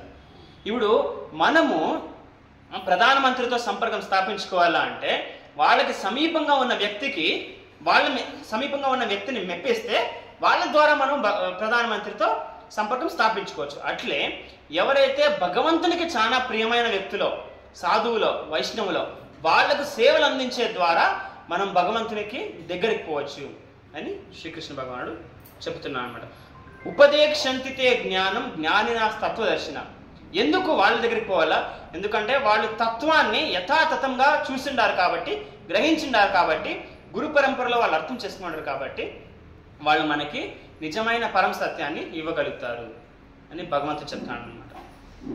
సో కర్మ మార్గం ద్వారా మనము భగవంతుని ప్రాప్తించుకొని మన హృదయంలో ఉండే కల్మషాన్ని మొత్తము సంపూర్ణంగా తొలగించుకోవచ్చు. ఈ జ్ఞానము చాలా రేర్. ఈ జ్ఞానం ఏదైతే 4వ అధ్యాయంలో భగవంతుడు బోధించాడో అది చాలా రేర్. ఈ జ్ఞానం ద్వారానే మనము చాలా దగ్గరి టైంలో కాలేనాత్మని అంటే చాలా వెరీ షార్ట్ టైంలో భగవంతుని ప్రాప్తించుకోవచ్చు అనే దాని గురించి భగవంతుడు చెప్తున్నాడు అనమాట. సో అప్పుడు డౌట్ రావచ్చు, ఎంతసేపు పడుతుంది మనకి, how long will it take, ఎన్ని జన్మాలు పడుతుంది భగవంతుని ప్రాప్తించుకోవచ్చు. శ్రద్ధావా లభతే జ్ఞానం తత్పరం సమతేంద్రియ అచిరేనాది గచ్చతి అంటే చాలా వెరీ షార్ట్ టైంలో నన్ను ప్రాప్తించుకోవచ్చు. కానీ ఎవరు ప్రాప్తించుకోలేరు, ఎవరికైతే శ్రద్ధ లేదో, ఎవరికైతే డౌట్ ఉందో నా మీద, నా లీలల మీద, నా కార్యకలాపాల మీద, వైదిక సంస్కృతి మీద, వేదాల మీద, గురువుల ఆజ్ఞ మీద ఎవరికైతే శ్రద్ధ లేదో వాళ్ళు ఈ మార్గంలో సఫలతను ప్రాప్తించుకోలేరు అనే దాని గురించి భగవంతుడు చెప్తాడనమాట. సో భగవంతుడు ఇక్కడ ఏం చెప్తున్నాడు అంటే యోగ సన్యాస కర్మాణం జ్ఞాన సంచిన్న సంశయం ఆత్మవాన్ న కర్మాణి నిబద్ధనాతి ధనంజయ. సో భగవంతుడు ఏం చెప్తున్నాడు అంటే నువ్వు అకర్మ కార్యాలు చేయాలా అని చెప్పేసి ఇప్పుడు యుద్ధం చేయి అని చెప్తాడు అన్నమాట. అకర్మ కార్యాలు చేయాలా అని చెప్పేసి భగవంతుడు రైజ్ అండ్ ఫైట్, ఇప్పుడు యుద్ధం చేయి అని చెప్తాడు అనమాట. సో ఇక్కడ కాంట్రడిక్షన్గా ఉంది కదా, అకర్మ కార్యాలు చేయాలా అని చెప్తాడు, మళ్ళీ యుద్ధం చేయమని చెప్తాడు. అది 5th చాప్టర్కి మళ్ళీ ఆన్సర్ అవుతుంది అనమాట. సో లాస్ట్ 2 శ్లోకాల్లో ఉండే అపారెంట్ కాంట్రడిక్షన్ 5th చాప్టర్లో ఆన్సర్ అవుతుంది. సో ఈరోజు మనం ఏం చర్చించుకున్నాం, ఇయర్స్ గురించి చర్చించుకున్నాం. ఫస్ట్ ఎటర్నల్ నాలెడ్జ్, మళ్ళీ అక్యురేట్ అండర్స్టాండింగ్ ఈఏ, మళ్ళీ ఆర్ రియాక్షన్ ఫ్రీ, ఎస్ అది ఏమిటి ద్వారా, సాక్రిఫైస్ ద్వారా, యజ్ఞ విధి అనుసారం అనే దాని గురించి డిస్కస్ చేసుకున్నాం. హరే కృష్ణ. యాక్చువల్గా మన క్లాస్ నిర్దేశించిన టైం కన్నా 5-10 minutes ఎక్కువ పోతుంది. నేను క్షమాపణ కోరుతాను. ఇది చాలా ఎగ్జాస్టివ్ టాపిక్ అనమాట, దాన్ని కవర్ చేసే చాలా కష్టం అవుతుంది. బట్ ఒక స్మాల్ రిక్వెస్ట్ అందరినీ, నేను యాక్చువల్గా నాకు ఇష్టమైనది ఏమి అంటే క్లాస్ అయిన తర్వాత హరినామం అందరితో పాటు జపం చేయాలని, మన ప్రాక్టికల్ రీజన్స్ కారణం అది చేయలేకపోవచ్చు.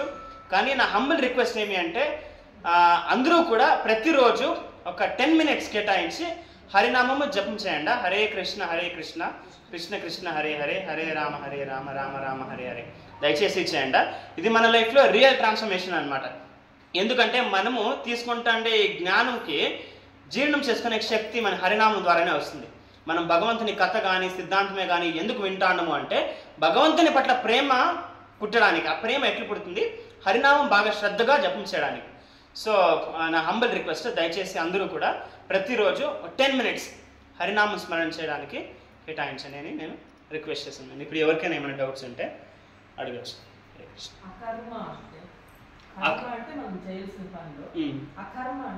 అకర్మ అంటే ఏమి అంటే, కర్మ అంటే మనం జనరల్గా చేసే సత్కార్యాలు, మంచి కార్యాలు. మన అది ఆ కర్మలో కూడా మళ్ళీ 3 భాగాలు ఉన్నాయి. నైతిక కర్మ, నియమిత కర్మ అని. అంటే మనం వాస్తవంగా చేసే వృత్తానుసారం కార్యము, మనం మానసికంగా ఎక్కువ ఆలోచించకుండా మనం డైలీ యాక్టివిటీస్, బ్రషింగ్, బాతింగ్ అలాంటివి. మళ్ళీ మనము ఇతరుల హితు కోరి చేసే యాక్టివిటీస్, దానాలే కానీ అలాంటివి, అవంతా కర్మ కింద వస్తుంది అనమాట. అకర్మ అంటే సో ఈ కర్మ కార్యాలు చేసే దాని నుంచి కూడా మనకు ప్రతిఫలం వస్తుంది. కర్మ నుంచి పుణ్యం వస్తుంది, పాపం నుంచి వికర్మ నుంచి పాపం వస్తుంది అనమాట. సో ఆ పుణ్యము భోగించేకి మనము స్వర్గలోకానికో బ్రహ్మలోకానికో పోయి ఆ పుణ్యము క్షీణించిపోయిన తర్వాత మళ్ళీ భారతవర్షంలో పుట్టి మళ్ళీ మనం ఆధ్యాత్మికంగా ప్రవర్తించాలన్నమాట. ఆ పాప కార్యాలకు చేసిందే పాప ఫలితాలకి కూడా క్షీణించిపోయే మనము నరకలోకాలకే కానీ లేదా ఇతర జీవరాశులు కానీ ప్రవేశించి వాళ్ళ శరీరాల్లో అప్పుడు కూడా కర్మ క్షీణించిపోయిన తర్వాత మళ్ళీ భారతవర్షంలో మనకి జన్మం దొరుకుతుంది అనమాట. సో మనకి స్వర్గలోకానికి పోవాలన్నా మనం ఎక్కడికి పోవాలనుకుంటున్నాము? వైకుంఠ లోకానికి పోవాలనుకుంటున్నాం. అంటే స్వర్గము కూడా ప్రిజనే, జైలే. ఇప్పుడు భూలోకము పరప్పన అగ్రహార జైలు అయితే బెంగళూరులో, స్వర్గలోకం తిహార్ జైలు అనమాట. అంటే స్టాండర్డ్ కొంచెం బాగుంటుంది అంతే, కానీ అది కూడా కారాగృహమే. అక్కడ కూడా దేవతలు హిరణ్యకశిపుడు దండయాత్ర చేస్తే వాళ్ళు వేషాలు మార్చి పారిపోయేది అవంతా జరుగుతాయి. వాళ్ళకి కూడా మరణం ఉంది. చిరంజీవులు అని మనం ఎవరైతే అంటాం వాళ్ళకి మరణం లేకుండా ఏం లే, వాళ్ళకి కూడా మరణం ఉంది. ఇంద్రుడు, చంద్రుడు అలాంటి దేవతలు కూడా పోస్టులు ప్రతి మన్వంతరాన్ని మారుతూ ఉంటాయి. బ్రహ్మదేవుడు ఒక రోజు గడిచిపోతే వాళ్ళ ఆయుష్ కూడా కరిగిపోతుంది. బ్రహ్మదేవుడికి కూడా 100 ఏళ్ల తర్వాత ఆయన కూడా శరీరం త్యజించి ఆయన వైష్ణవుడైతే వైకుంఠ లోకానికి పోతాడు. ఆయన మళ్ళీ కర్మ కార్యాలు చేసింటే మళ్ళీ జీవనాన్ని ఇదే భౌతిక శరీరంలో భౌతిక జగత్తులో సాగిస్తాడనమాట. సో అకర్మ కార్యాలు అంటే ఏమి? మనం భగవంతుని మెప్పించాలా, భగవంతుని ప్రాప్తించుకోవాలా అనే చేసే కార్యం అనమాట. అది మన వృత్తి అయినా కావచ్చు లేదా డైరెక్ట్ భక్తి కార్యాలైనా కావచ్చు. డైరెక్ట్ భక్తి కార్యాలు అంటే ఏమి? హరినామం స్మరణ చేయడం, శ్రీమద్ భాగవతం వినడం, వైష్ణవులకు సేవ చేయడం, తులసి ఆరాధించడం, ప్లస్ ఇంకొకటి విగ్రహారాధన చేయడం. ఈ 5 కార్యాలు డైరెక్ట్ భక్తి కార్యాలు అనమాట. అవి కాకుండా మన వృత్తానుసారం భగవంతుని ప్రసన్నం చేయడానికి చేసే కార్యం కూడా అకర్మ కార్యం అవుతుంది అనమాట. అంటే అకర్మ కార్యం చేసే దాని నుంచి మనకు పుణ్యము రాదు, పాపము రాదు. మన భవబంధన తెగిపోయి మనం వైకుంఠ లోకాలకు పోయేకి అర్హులవుతాం అన్నమాట. అది అకర్మ. క్లారిఫై అన్నమాట.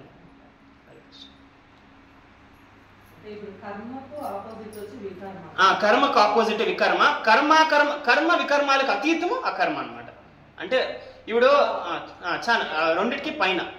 సో అలాంటి కార్యాలు చేసేదాని నుంచి మనం భగవంతుని మనం మళ్ళీ కర్మబంధంలోకి చిక్కుకోపోము. సో నేనేమైనా చాలా ఫాస్ట్గా పోతానండి, మీకు అర్థం కాకపోతే నెక్స్ట్ వచ్చే కొన్ని చాప్టర్స్ ఏదైతే చాలా ఎగ్జాస్టివ్గా ఉందో అవి 2 భాగాలుగా కూడా డివైడ్ చేయొచ్చు. If only you are comfortable with it. అట్లా కావాలంటే అట్లా చేస్తున్నాము. ఫర్ ఎగ్జాంపుల్ 18th చాప్టర్ చాలా పెద్ద చాప్టర్ అనమాట.